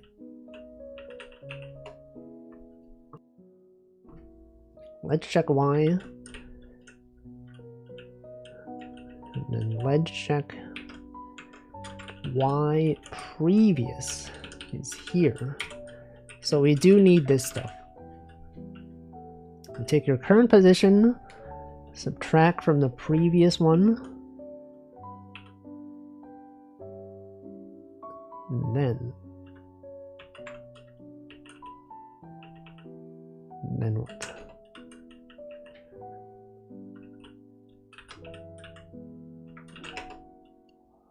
So you got to iterate through every value.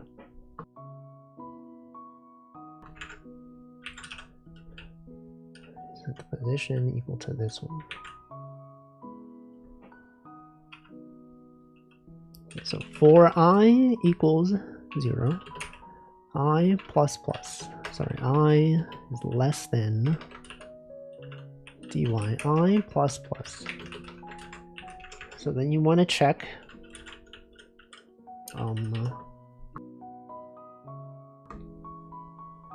various things. You would like to check this stuff, right? You want to check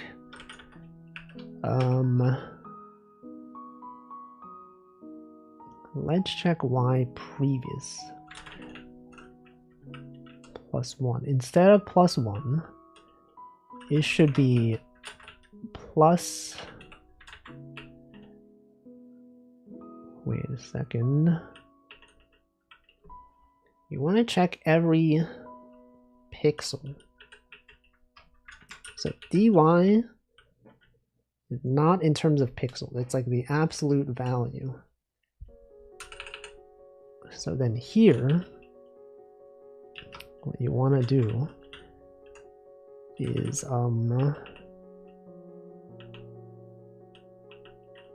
while, you want a while loop. While dy is greater than 0, dy plus equals, sorry, minus equals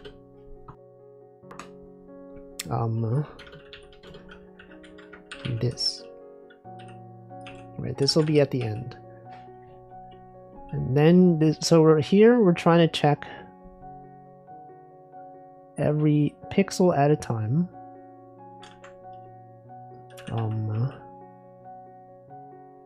So actually, you start off by doing this.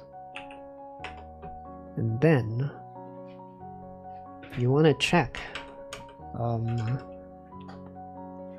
What do we check? What do we check, everyone?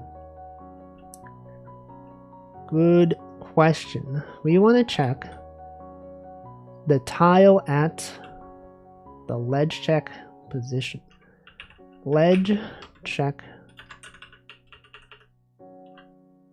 Wait. No, that's not it. It's not it. Ledge check Y previous. While ledge check Y is greater than ledge check Y previous. Ledge check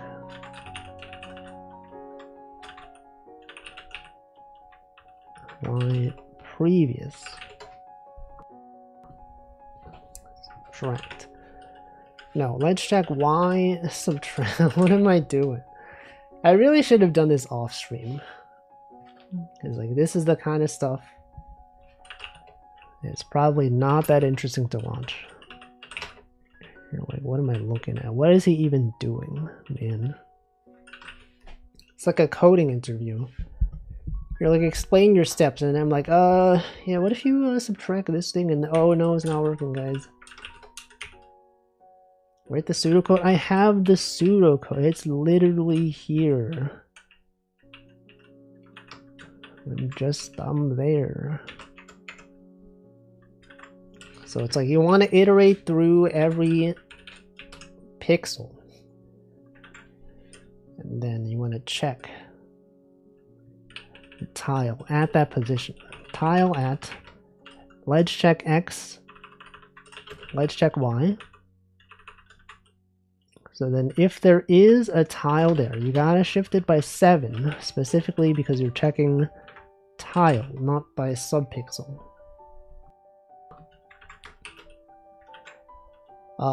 So let's see, this thing, if there is not one of these at your current position, that's when you should stop. Right, because then otherwise, if you've made it to the end, if ledge check Y is less than, well, let's check Y.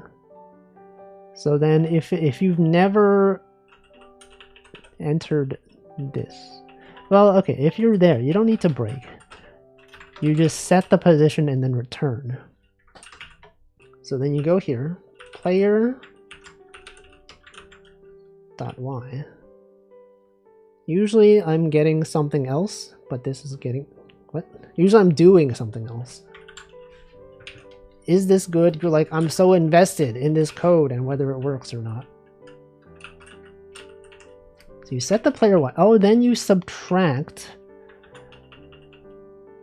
Oh, that's why I should have stored the value. That's why I wanted the whatchamacallit. The thing.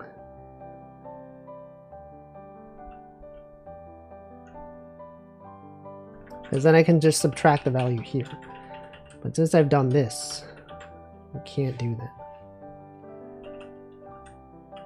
So this is the delta between the previous frame and this one.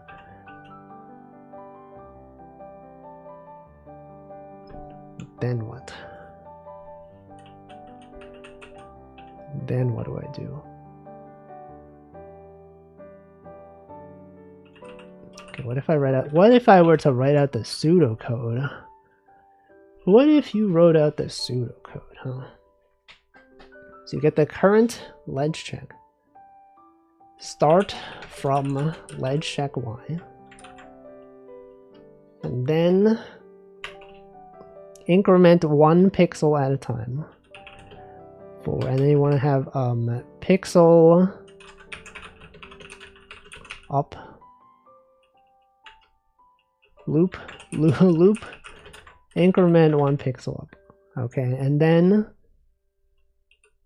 if let's check Y is not colliding,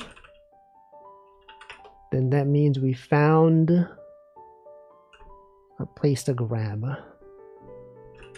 Loop increment 1 pixel up until reaching previous ledge check Y position.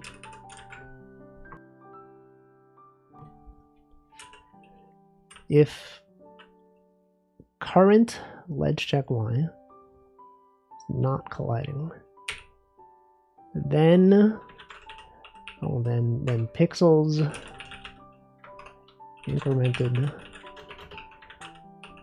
0, and then you increment it by 1. If it's not colliding, it means you found an empty thing with which to grab onto. Which then means that you should be something. Do I even need to though? Why would I simply increment pixels rather than going one tile at a time? Because this thing, if you're in a tile, this check is just gonna run. Whatever, I'm just gonna see if this works. If it's not colliding, then you set player Y to minus equals pixels increment. Right, so that's kind of what I had, right? We had ledge check Y previous. We calculate the previous ledge check Y.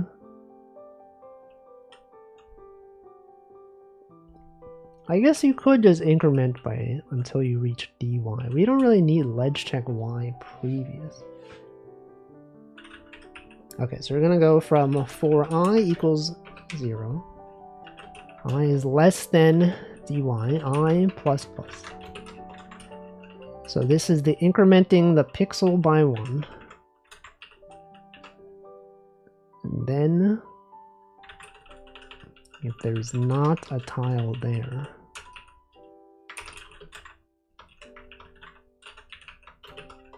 then so this is let's check Y plus, wait, let's check Y and then plus, no, but then dy is not in terms of pixel. This is subpixels. So we gotta update dy to be pixels. So this thing should be shifted over by 4. And then this is quite confusing. Let's check Y shifted 7. Wait. You want to subtract I. And I is in terms of pixels. So you want to shift this by, by 4 to be subpixels. But then you're shifting it back. So then, like, why even do that? No, because you need this precision. And then you shift it back. If there is not a tile there, then player. Also, I should have drank water 4 minutes ago. I can't believe it's been 4 minutes. It's actually been 7 minutes since the previous message that I read in chat. 8 minutes. I've just been yapping. I'm gonna drink water now.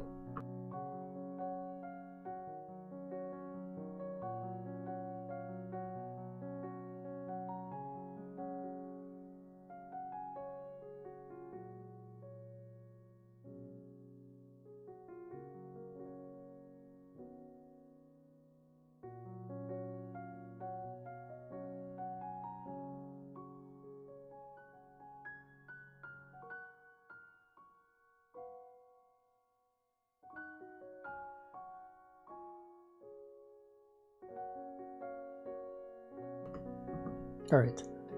You know, in retrospect, I probably should have done wall climbing instead. I feel like that would have been simpler. Wall climbing is simply if you're next to a wall and you press up, you can climb the wall. Instead of doing all this stuff, I could have done that.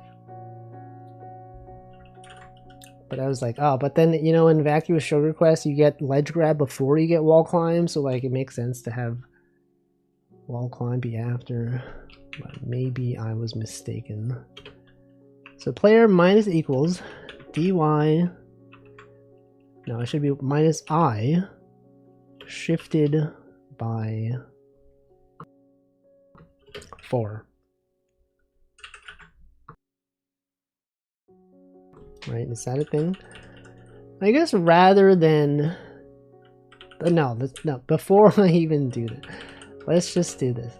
If it's here, then return. I'm gonna say this is not gonna work. Also, this pseudocode is not real. That is not going to compile. Undefined, right. So you gotta define this as a ubyte.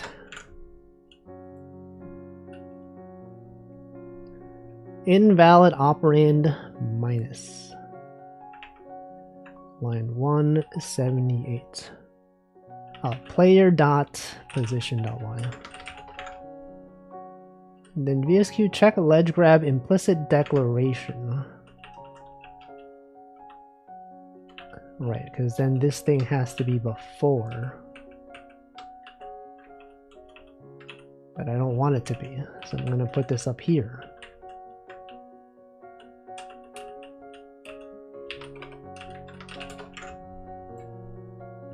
Alright. What about this? You think this is going to work? Nope. The answer is in fact no. Unless, what if it's simply because my collision is still inside the box? Maybe if I set this thing to be a bit farther out. Instead of being 4, what if it was 5? Because 4 is still within the hitbox. So 5 would at least be a little bit out. No, it doesn't work. It simply just doesn't work, guys. Well, I tried.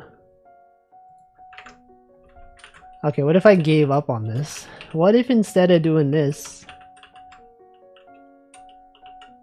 Oh wait, what if it does work? But just because I don't change the state. If we had a different state for ledge grab.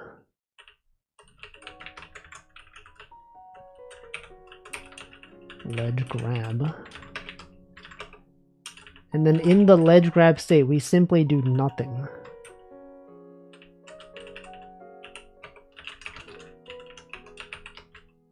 State ledge grab. Do nothing. You simply just do nothing. But you can still jump. If you have pressed the jump button, then you can jump.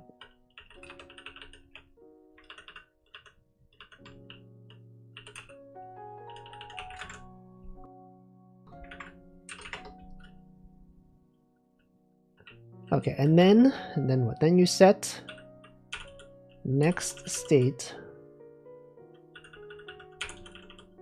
Wait, do we set next state? We don't. It's not even there. Next state is actually set there. We have this here. So this should return true. So instead of returning void, it actually returns a ubyte. Else, if this, then next state equals VSQ state, let's grab.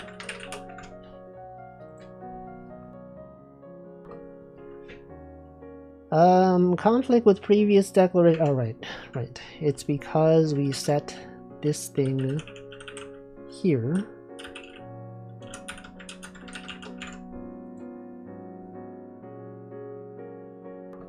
And then what?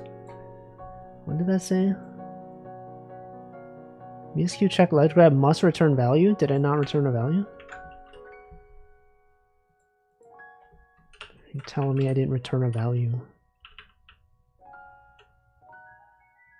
Ice cream truck is outside. Oh, right, okay. Return false. The ice cream truck is here. Hey, anyone want ice cream?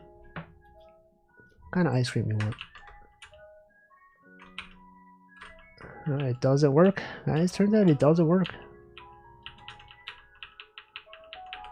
It just doesn't work. Classic Todd Howard phrase, it just doesn't work. You just don't know.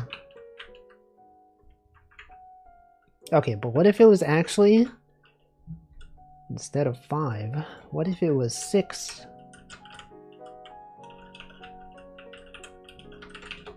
You consider this position X plus this thing shifted by 4. Ledge check Y's position Y 12 shifted by 4. Because this converts pixels to subpixels. And then ledge check colliding. Tile at ledge check X. That is now the tile. Neapolitan cone. Is that a thing? I feel like I don't see those. Soft serve? I feel like I only really see Neapolitan in like, what's it called? Hard ice cream? Like non-soft serve? Regular serve ice cream? I don't know. So VSQ previous Y shifted by 4, and then you go here, you increment. There's no tile there, then you do this.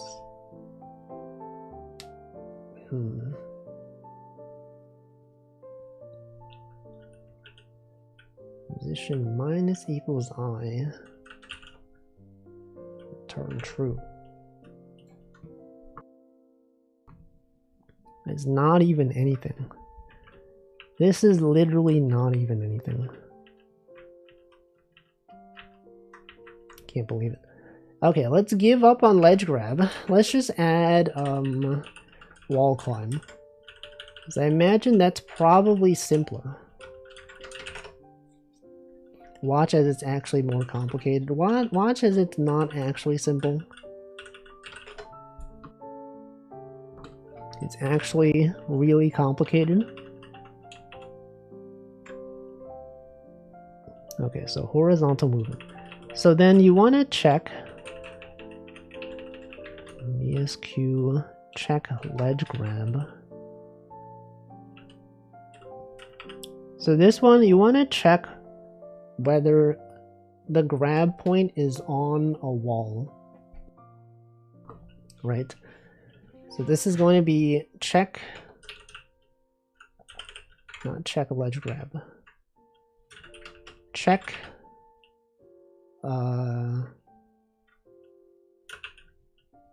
wall. I guess the ledge grab point is still the wall point. Check wall grab. So this should return true if you can grab a wall.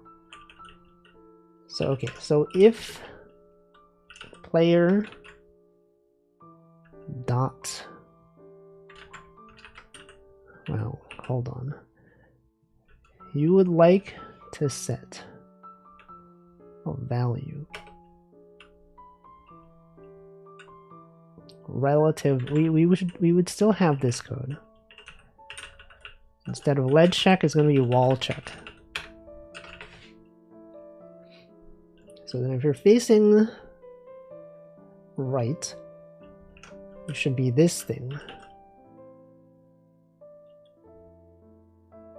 Otherwise, it's the other one.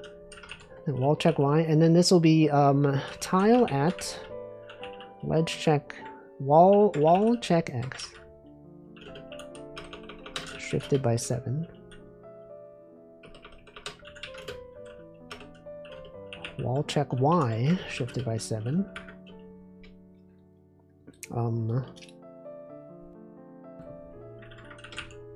Then what? And then what? return.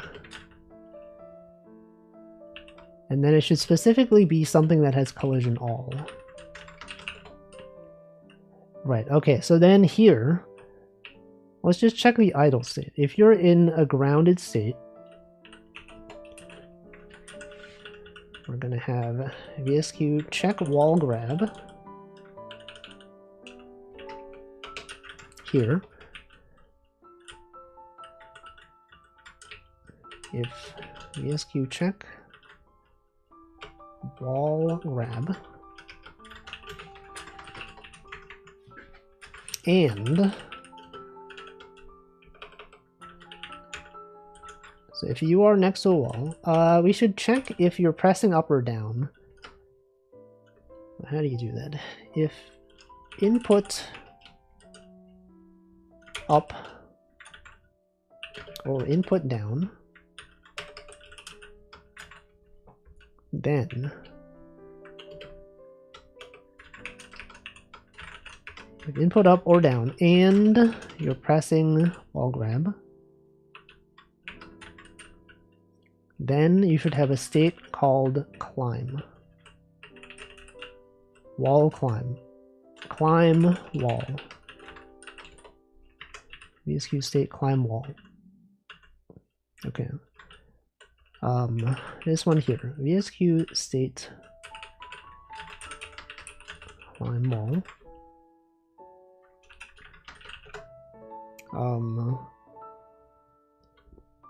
And then what? And then what, guys? Then what? Okay, then in this state, you should check whether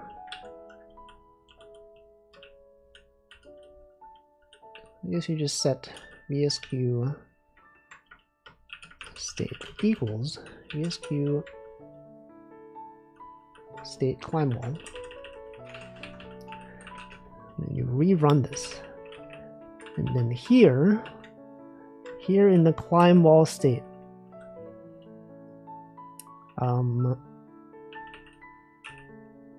you want to check where you want to move to. So then here, well, okay, what if here we simply just break for now? Just to check that we get to this point.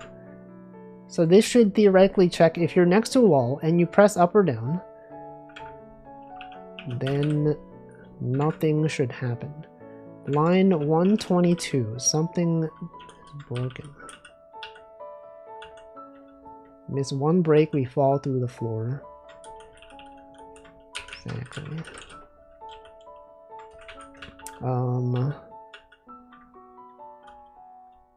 What's wrong with this code? Break continue statement outside of context? What do you mean? What are they talking about? What are they saying?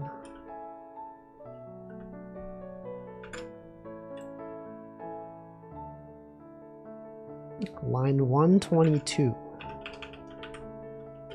You're saying this is outside of something? Is this not inside a case statement? What do they mean?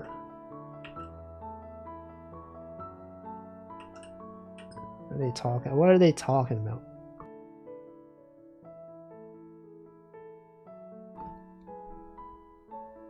$125. Case default found default? Case found without switch? What?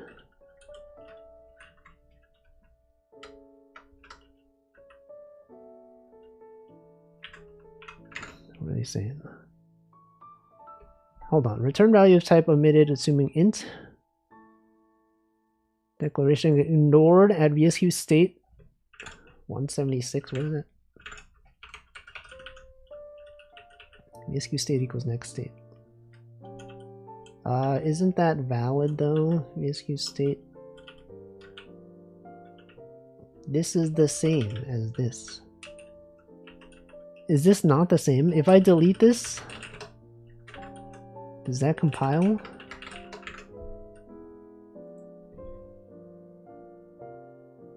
That compiles, okay. Oh, then there's something wrong with this. If input up or input down and check wall grab. Am I missing parentheses? No, they're there. This is also there. Welcome, Nanodan. Thank you. Why does this not work? Check wall grab. Input up or input down. And this. Is input up not a valid thing? No, that's there. That's literally there. Define input up, joy, and j up. Welcome, DX Nomad. Input up is there. We have input is there.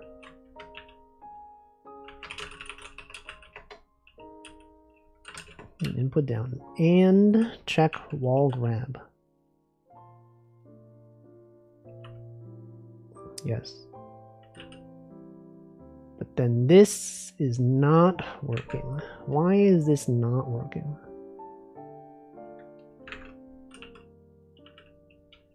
Is it the if condition that's messed up?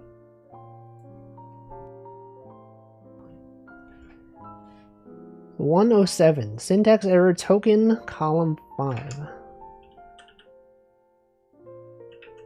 What? Oh, I'm missing the opening bracket, bro.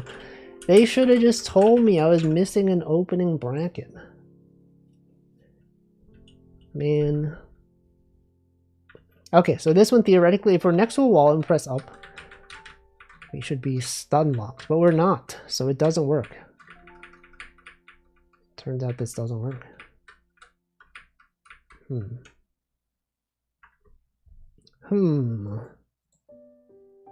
Why is that? So check, it means check wall grab. It's not doing anything. Simply is not doing anything. Wall check X. Player position X. Welcome, Nina Burb. We have the player's direction. If they're facing the right, we should add 6 to it. Otherwise, subtract 6, which means we're looking to the left. And then wall check Y. What's this? I'm trying to implement wall climbing and ledge grabbing for this Game Boy Studio game, but it doesn't work. Simply just does not work. So we check the tile. Tile at wall check X. Wall check. Maybe I don't need collision all. Is the collision all what's been messing me up? Surely not, right? There's no way.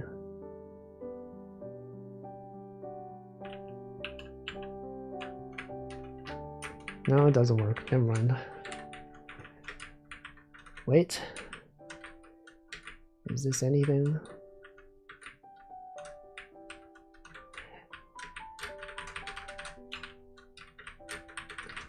I don't know.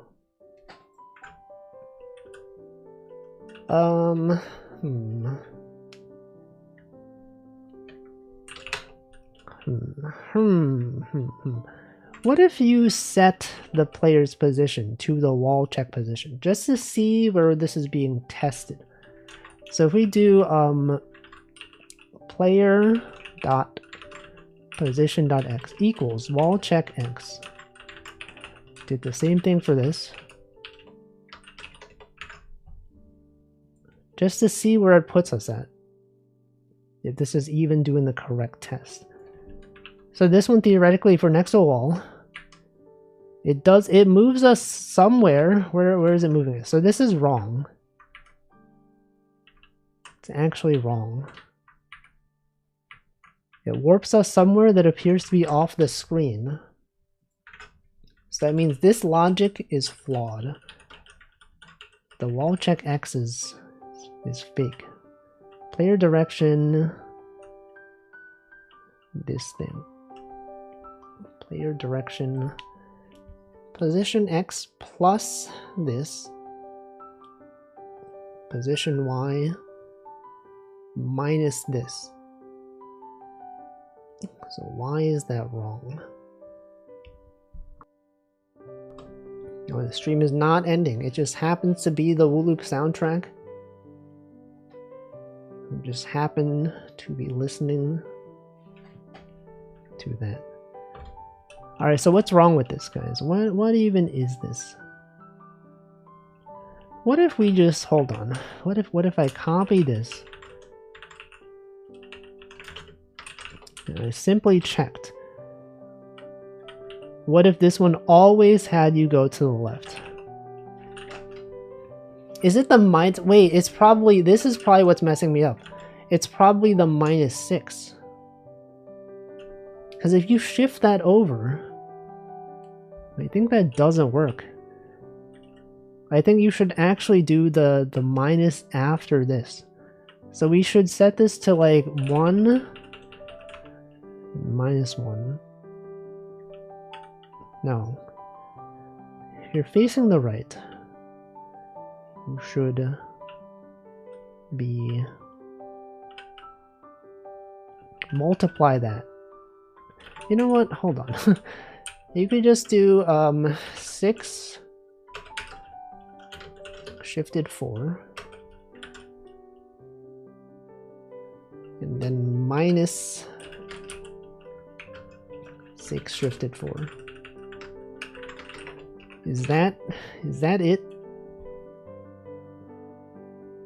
Is that the thing? Invalid token. What do they mean invalid token? Am I blocking the token?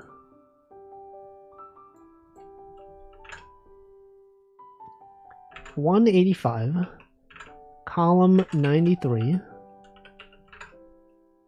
token invalid. Oh, we need another parentheses. Man. Alright, so this one should maybe be a bit better.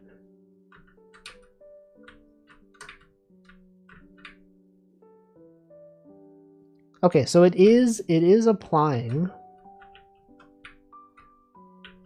It is setting us to a position up and to the right based on where we're facing. So okay, so now this is correct. Maybe that's what I had wrong the whole time, is that I was trying to bit shift a negative value. And that was causing various issues. So if we don't set them to be at this point, then we should have logic that then checks some things. Right, so then if we do it here, we should now be stuck. No, it doesn't work. Is this not valid? I thought this was valid.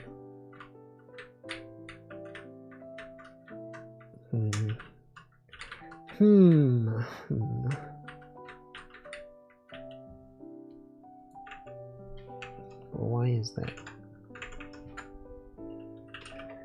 Bit shifting -128 gives 64. What? That's crazy.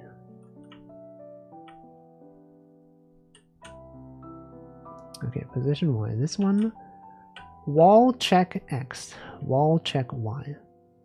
So that is checking a tile. Now this thing shifted 7 means we have 4 moved over. Tile at. Wait, is tile at? Hold on, where are we at tile at? Tile at tile X. Shifted. Oh, I was mistaken. Tile at actually takes. No, I was not. Actually, I was right. I was right, but it doesn't work. I was thinking the tile at takes the sub-pixel coordinate. Actually, it takes the tile coordinate. So like on the screen, tile at would be like 0, 0, 1, 1, 1, 2, or whatever. So we do shift by 7. Shifting by 7 is the correct thing. However, something about it is wrong. Now, what specifically? What if it was because I was shifting by... I was checking 5 instead of 6. Sorry, 6 instead of 5. And then if we do VSQ check wall grab, if you press input up and or down and you can grab wall, then you change state to this one. What if we just did something here so that it was obvious? Player dot position dot x equals 50. Right, so then we should see the player warp to 50 pixels if this is valid. I'm going to assume that it doesn't work though. Okay, so it's not... What? Wait a second. What was that? How did that happen? So it did kind of work.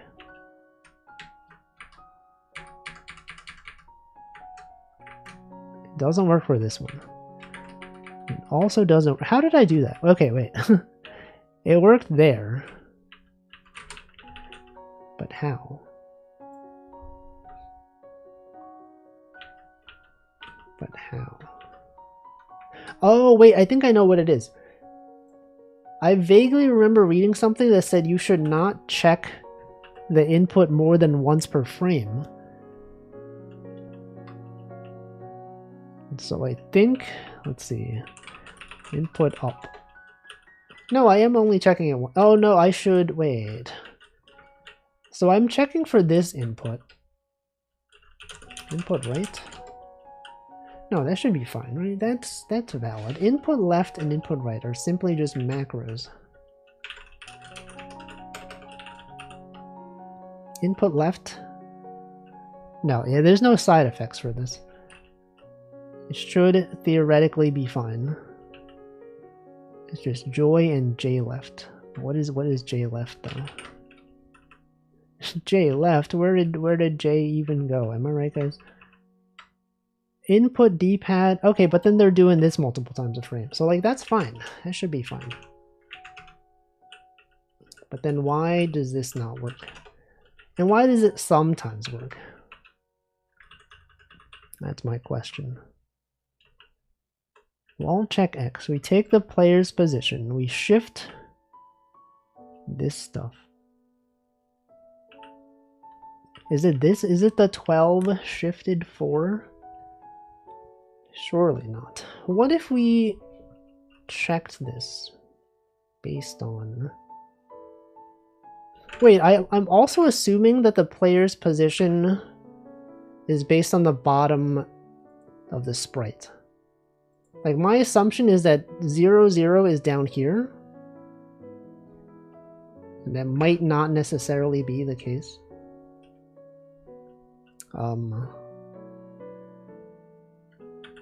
If we set this maybe like to 6. Like if it was actually the middle, or maybe if it was the top. Maybe that's like a different thing of some sort. Maybe that's why it sometimes works. No? Okay, like that worked. But why did that work? Is it because I turned around? Does it work? It works for this. Wait, it works here. So this is my positions being set to 50. I'm going to assume this is coordinate 50. And then the fact that I set it to be 6 means it's checking over here. Right, if I press it here, there's nothing. If I press it on this side, it's nothing. Wait, if I press it on this side, it's also nothing. This side is also nothing? But it works here. Why is that? And it also works here. Doesn't work here. But it works there. What? What the heck? Like, it works there. It works here. It also does not work. Man. Okay, if we're checking from 12 above the origin, it should not work here. And it in fact does not work. If we're at a wall that is higher, then that should work, but it doesn't. It should work there.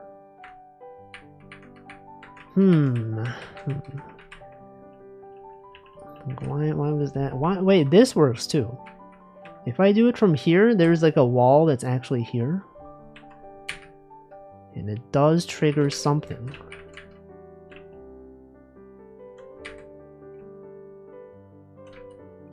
Man, I don't know. I don't even know.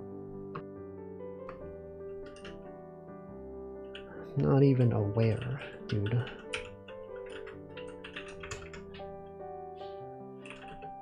If input up,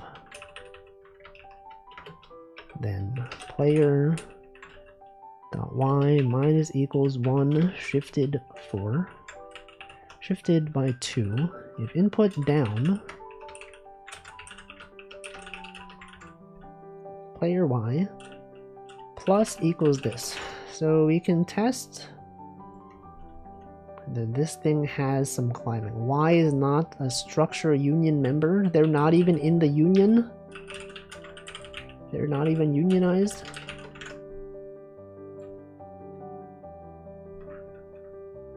This one theoretically should allow us to climb at some point. Okay, so this one, wait.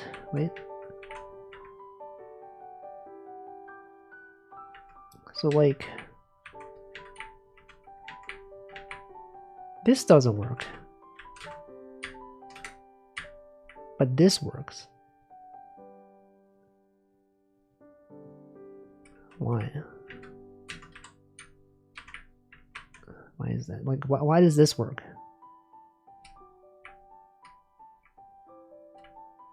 And then, oh, gravity is being applied.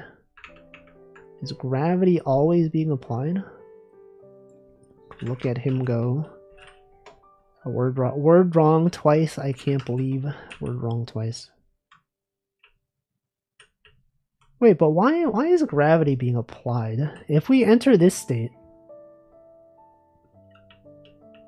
should it not ever be in a different state? Oh, because I never set next state. I set the current state, but not the next state.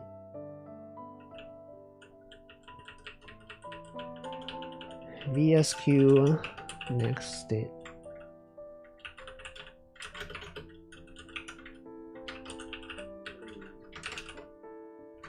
So we enter the state and then we immediately exit the state. Ever since I got this mechanical keyboard, I make so many typos. That's crazy, man.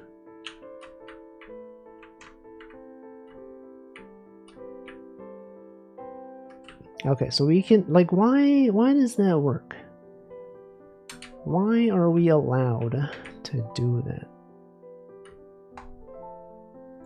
Is something off with the collision? So we're checking collision 5 pixels.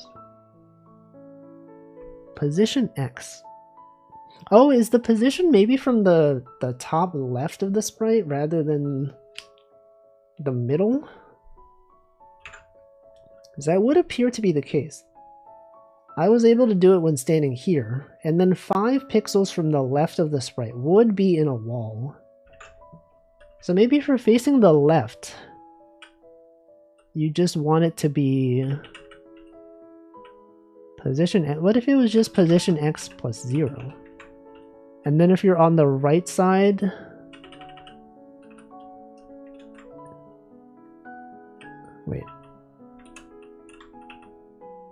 Wait, I mixed up. No, that's right. Direction left.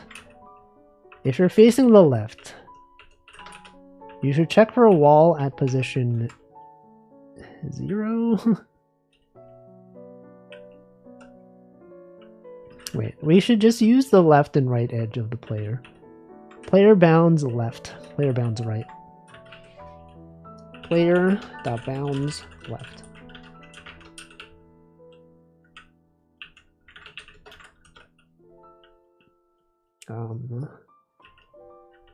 So if you're facing left, you do the left bounds. Otherwise, player dot bounds dot right. This is so messy.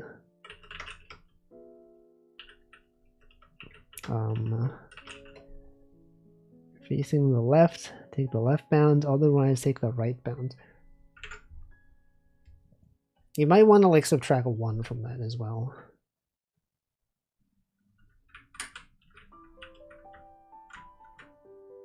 Okay, so that does appear to work. It does seem to work. Now the bounds... Okay, wait. The bounds on the left.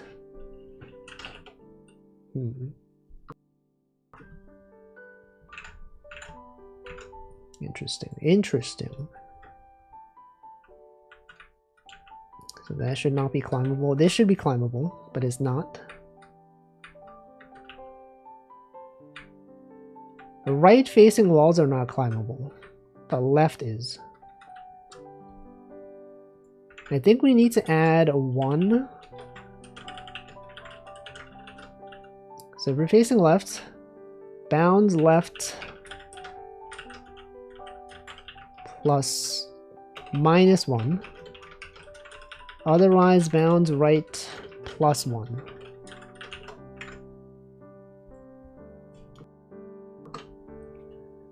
Right, then, theoretically... Okay, this one, it doesn't work. You cannot climb walls facing to the right. But you can still climb walls facing to the left. Why is that? Player bounds right plus 1. What if it was actually... Wait, is bounds shifted? Player position, I think bounds is pixels.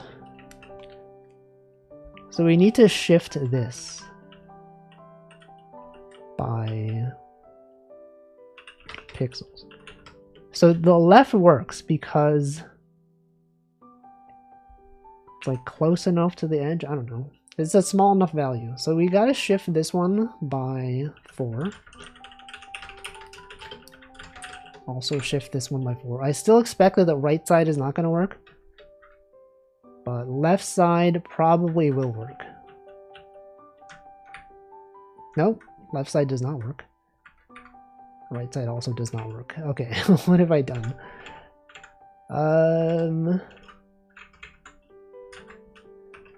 Wall check X. Position X.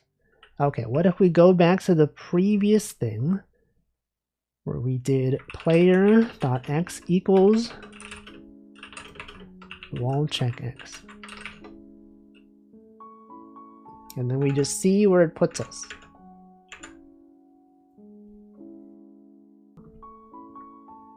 Just take a look. So it actually moves us quite a bit farther. Bounds left. Bounds. Player bounds. No, okay, so bounds is subpixel oriented.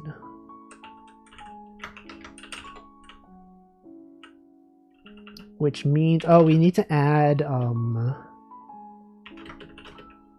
this instead. Subtract 1 pixel here, and then add 1 pixel that way. I think. I don't know. This is so complicated. I feel like I've not really gotten anything done today.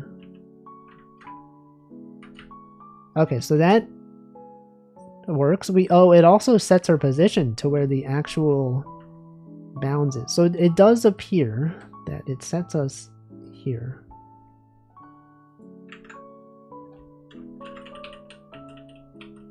Let's remove that.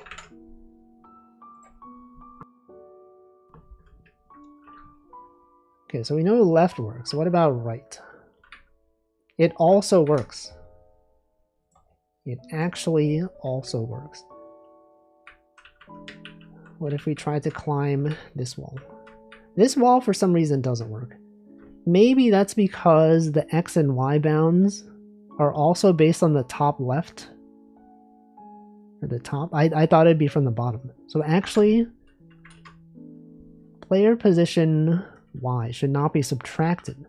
This would only work for very tall walls. It should be player position Y plus maybe like 4 pixels down from the character. Perhaps.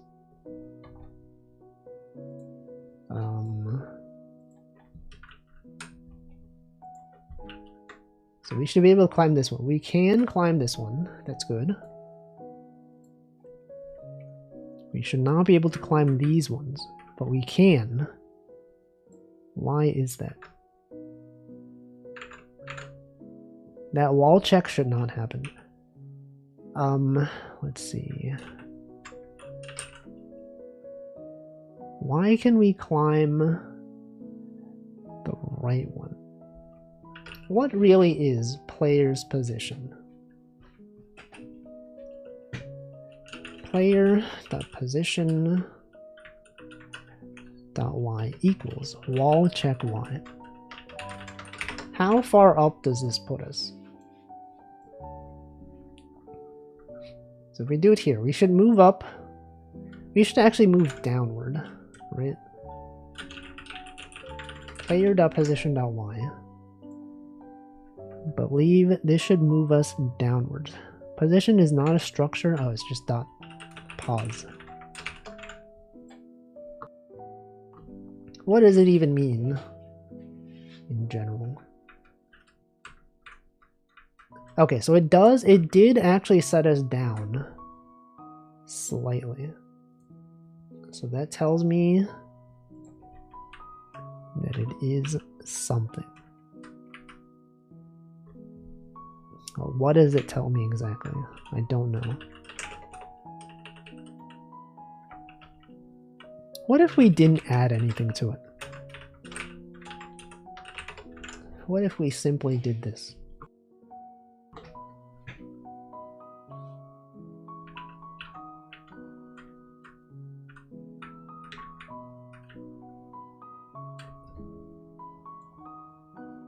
What if?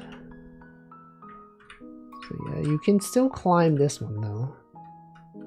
I thought the wall check would avoid that.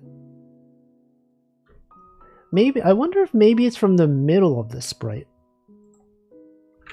If only there was some way to know. What if this one was, instead of -12, what if it was -4? So that may be from the middle of the sprite.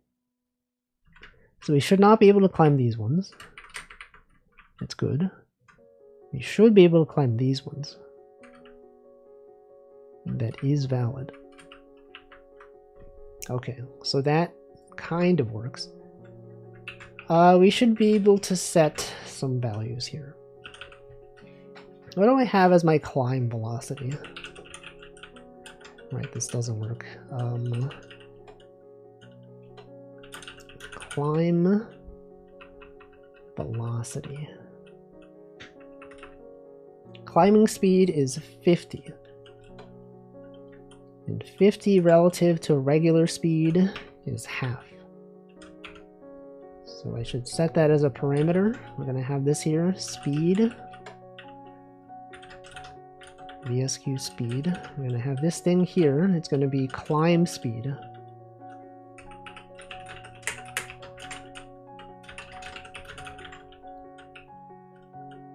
and then the default value is going to be half of this, so it's going to be 13.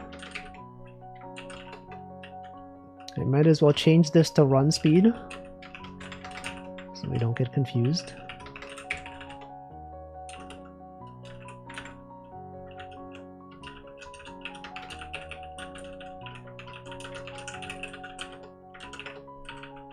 Okay, then we have VSQ climb speed.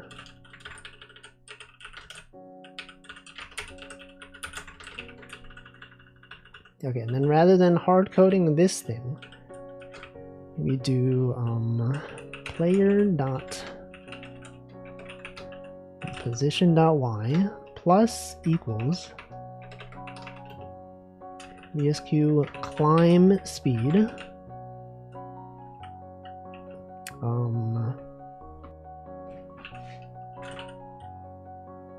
times input up question mark -1, otherwise input down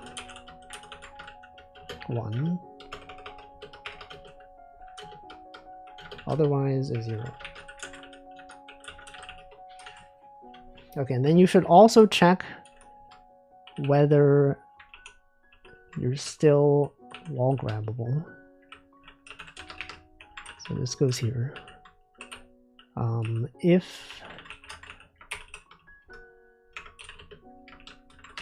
If not wall grab,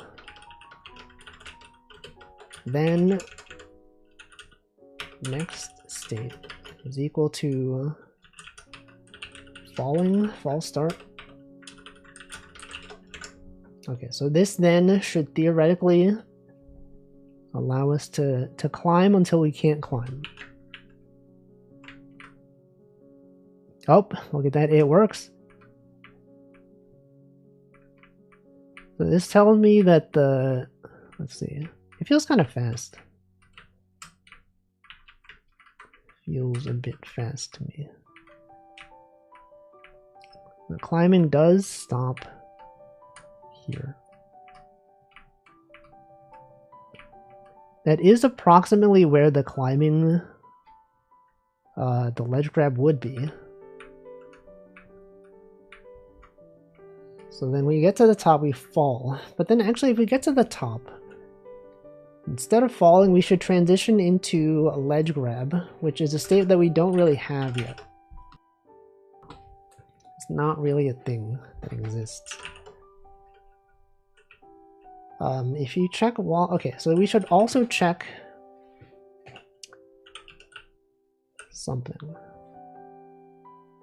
Oh, instead of setting position, we should be setting velocity. VSQ velocity y equals this. And then we should do move and slide to handle any collisions. And then, if is grounded, the next state should be VSQ grounded start.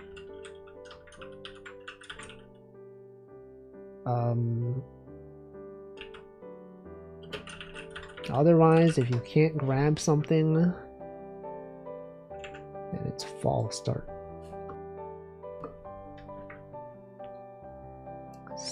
Simple as that. Okay, and then once you reach the ground, you can now continue to jump as normal. You can climb upward. That's good.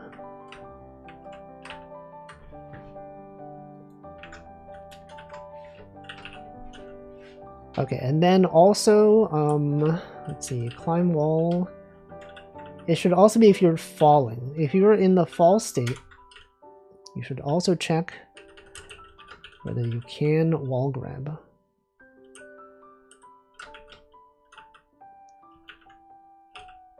You should also check the variable, VSQ ability.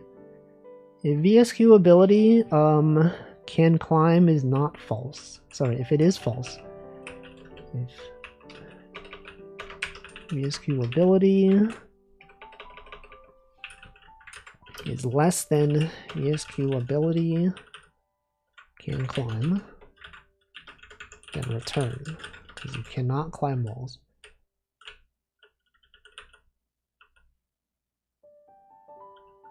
And then,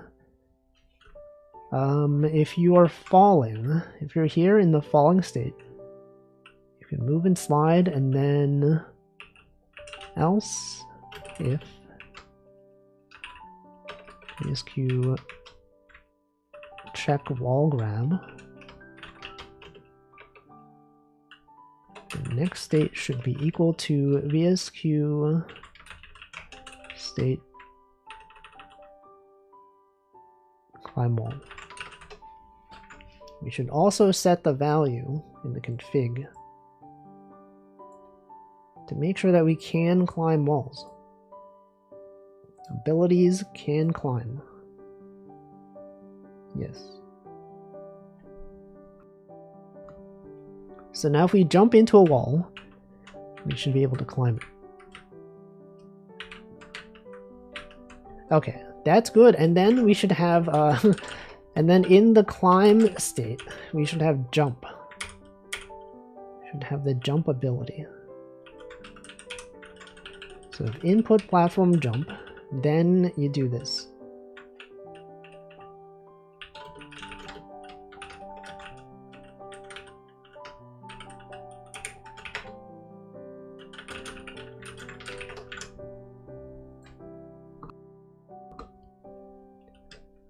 So now we should be able to jump from... Oh, wait, what was that?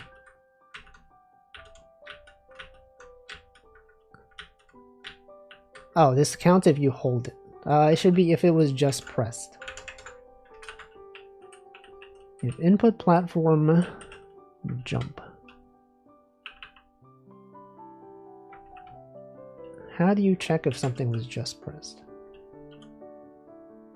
Input A pressed. Again, not last joy. Okay, well. Input platform jump pressed. So it'll be input A pressed.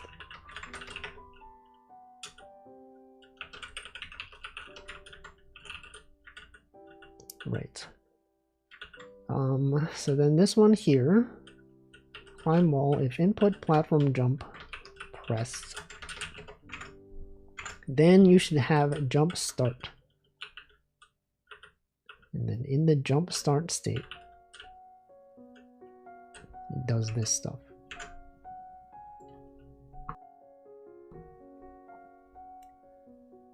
Input platform jump redefined. Right, because it should be this.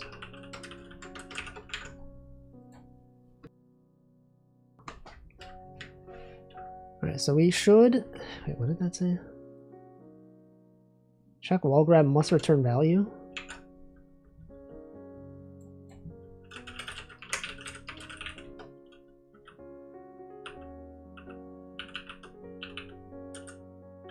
Return false.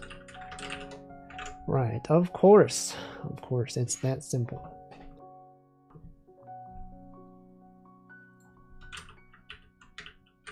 Okay, so now we can climb. We can jump from a wall grab. It's literally vacuous sugar quest without the animations.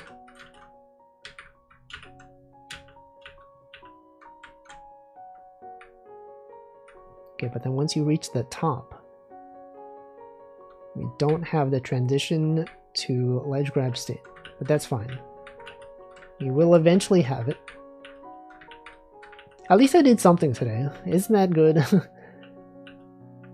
Good times. Streamer did something today.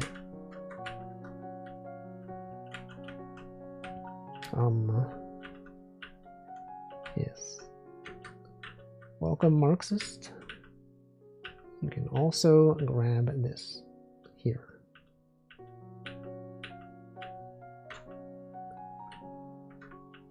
More than you did. What have you done today? I have not tried Helix Editor. I feel like I don't have much interest in trying editors outside of NeoVim. There was a point in time when I did try using Emacs. I was like, I like Vim. What if I tried Emacs? And then I was like, this is too much. There's too much stuff going on. I don't know. I don't feel like doing it. Anyway, we got wall climbing. Yeah, that's cool, right? Let's commit this and then end the stream.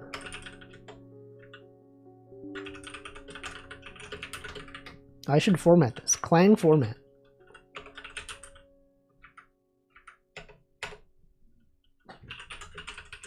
What did it change? I don't know. Sent a couple emails and went to the grocery store. I mean, that's something. That is in fact a thing. Okay, git commit add wall climbing. Alright, well that's gonna be it. Let me wait until this has been synchronized to my other computer.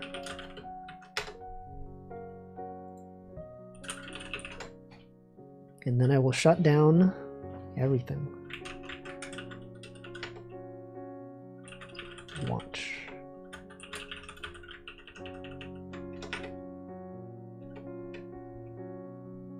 It will eventually return success, and then I can end my stream. While I'm waiting, let me see. Okay, it has been synchronized. Let me end everything here. Do I want to save changes? Did I not save changes? I guess I didn't save changes.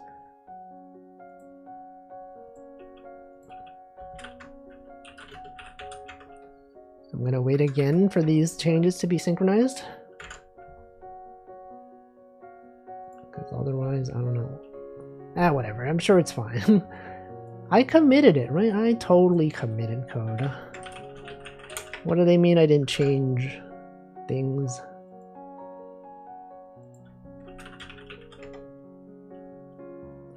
I have to be sure. I have to be sure. Otherwise, what am I doing? Finish syncing. Default updated deleted. Okay.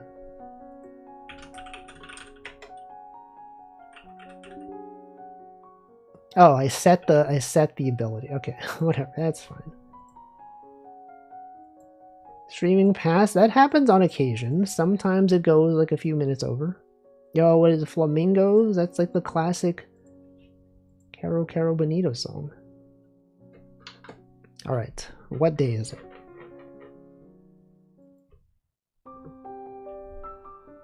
Cheese pizza day? Samosa day? That's a good one. There's two good ones. Cheese pizza day, samosa day. Let's do cheese pizza day. National Cheese Pizza Day. You can post the eating emoji, perhaps? The pizza? What if you find a pizza emoji? Pizza emoji. Pizza emoji. National Cheese Pizza Day. You could also do that one if you want. But I will paste this one. Alright. Who do I raid today? Who even is streaming? A bunch of people are streaming. Let's see. What about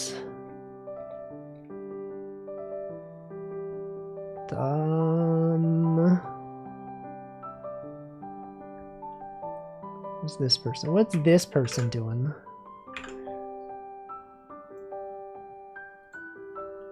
We could raid L:Q. You know, we do software development, we raid into another software development stream. Yeah, cheese pizza with pepperoni, exactly. This disrespects the holiday. Well, they don't have an emoji that is simply without pepperoni, okay? You can blame the national... Hamflow stream... Wait, what? Is Hamflow streaming? He never freaking streams. I don't see him on... He's not online. Hamflow? Did he go live? I don't see him. I don't see him live. Oh, he is live. What the frick? He's playing Silksong? What the frick? Why is he playing Silksong? It didn't show up on my left panel for some reason that he was streaming. Why the frick is he playing Silksong? What's wrong with him? What's he doing? What if it's not him? What if it's actually someone else? Didn't he say he didn't want to play Silksong? Can't believe he hasn't streamed in like 2 months or something. Can you believe this? The last time he streamed was like... Let me see. Last time he streamed was... Actually, it's been more than a month. Holy frick. Last stream was Dark Souls 2 in August, on August 1st. What the heck? It's playing Flavor of the Month game. Come on. Unbelievable. This is... He comes back like this. I can't believe it. Anyway, I guess that'll be it. I will probably work on this some more off stream. And by that I mean I'll be playing Uma Musume, and I probably won't have time to work on this at all. But tomorrow I'll be streaming some games. So you can tune in to watch some games, perhaps. Or not. You could also just not do that. Anyway, raid's going. I'll see you next time. Goodbye.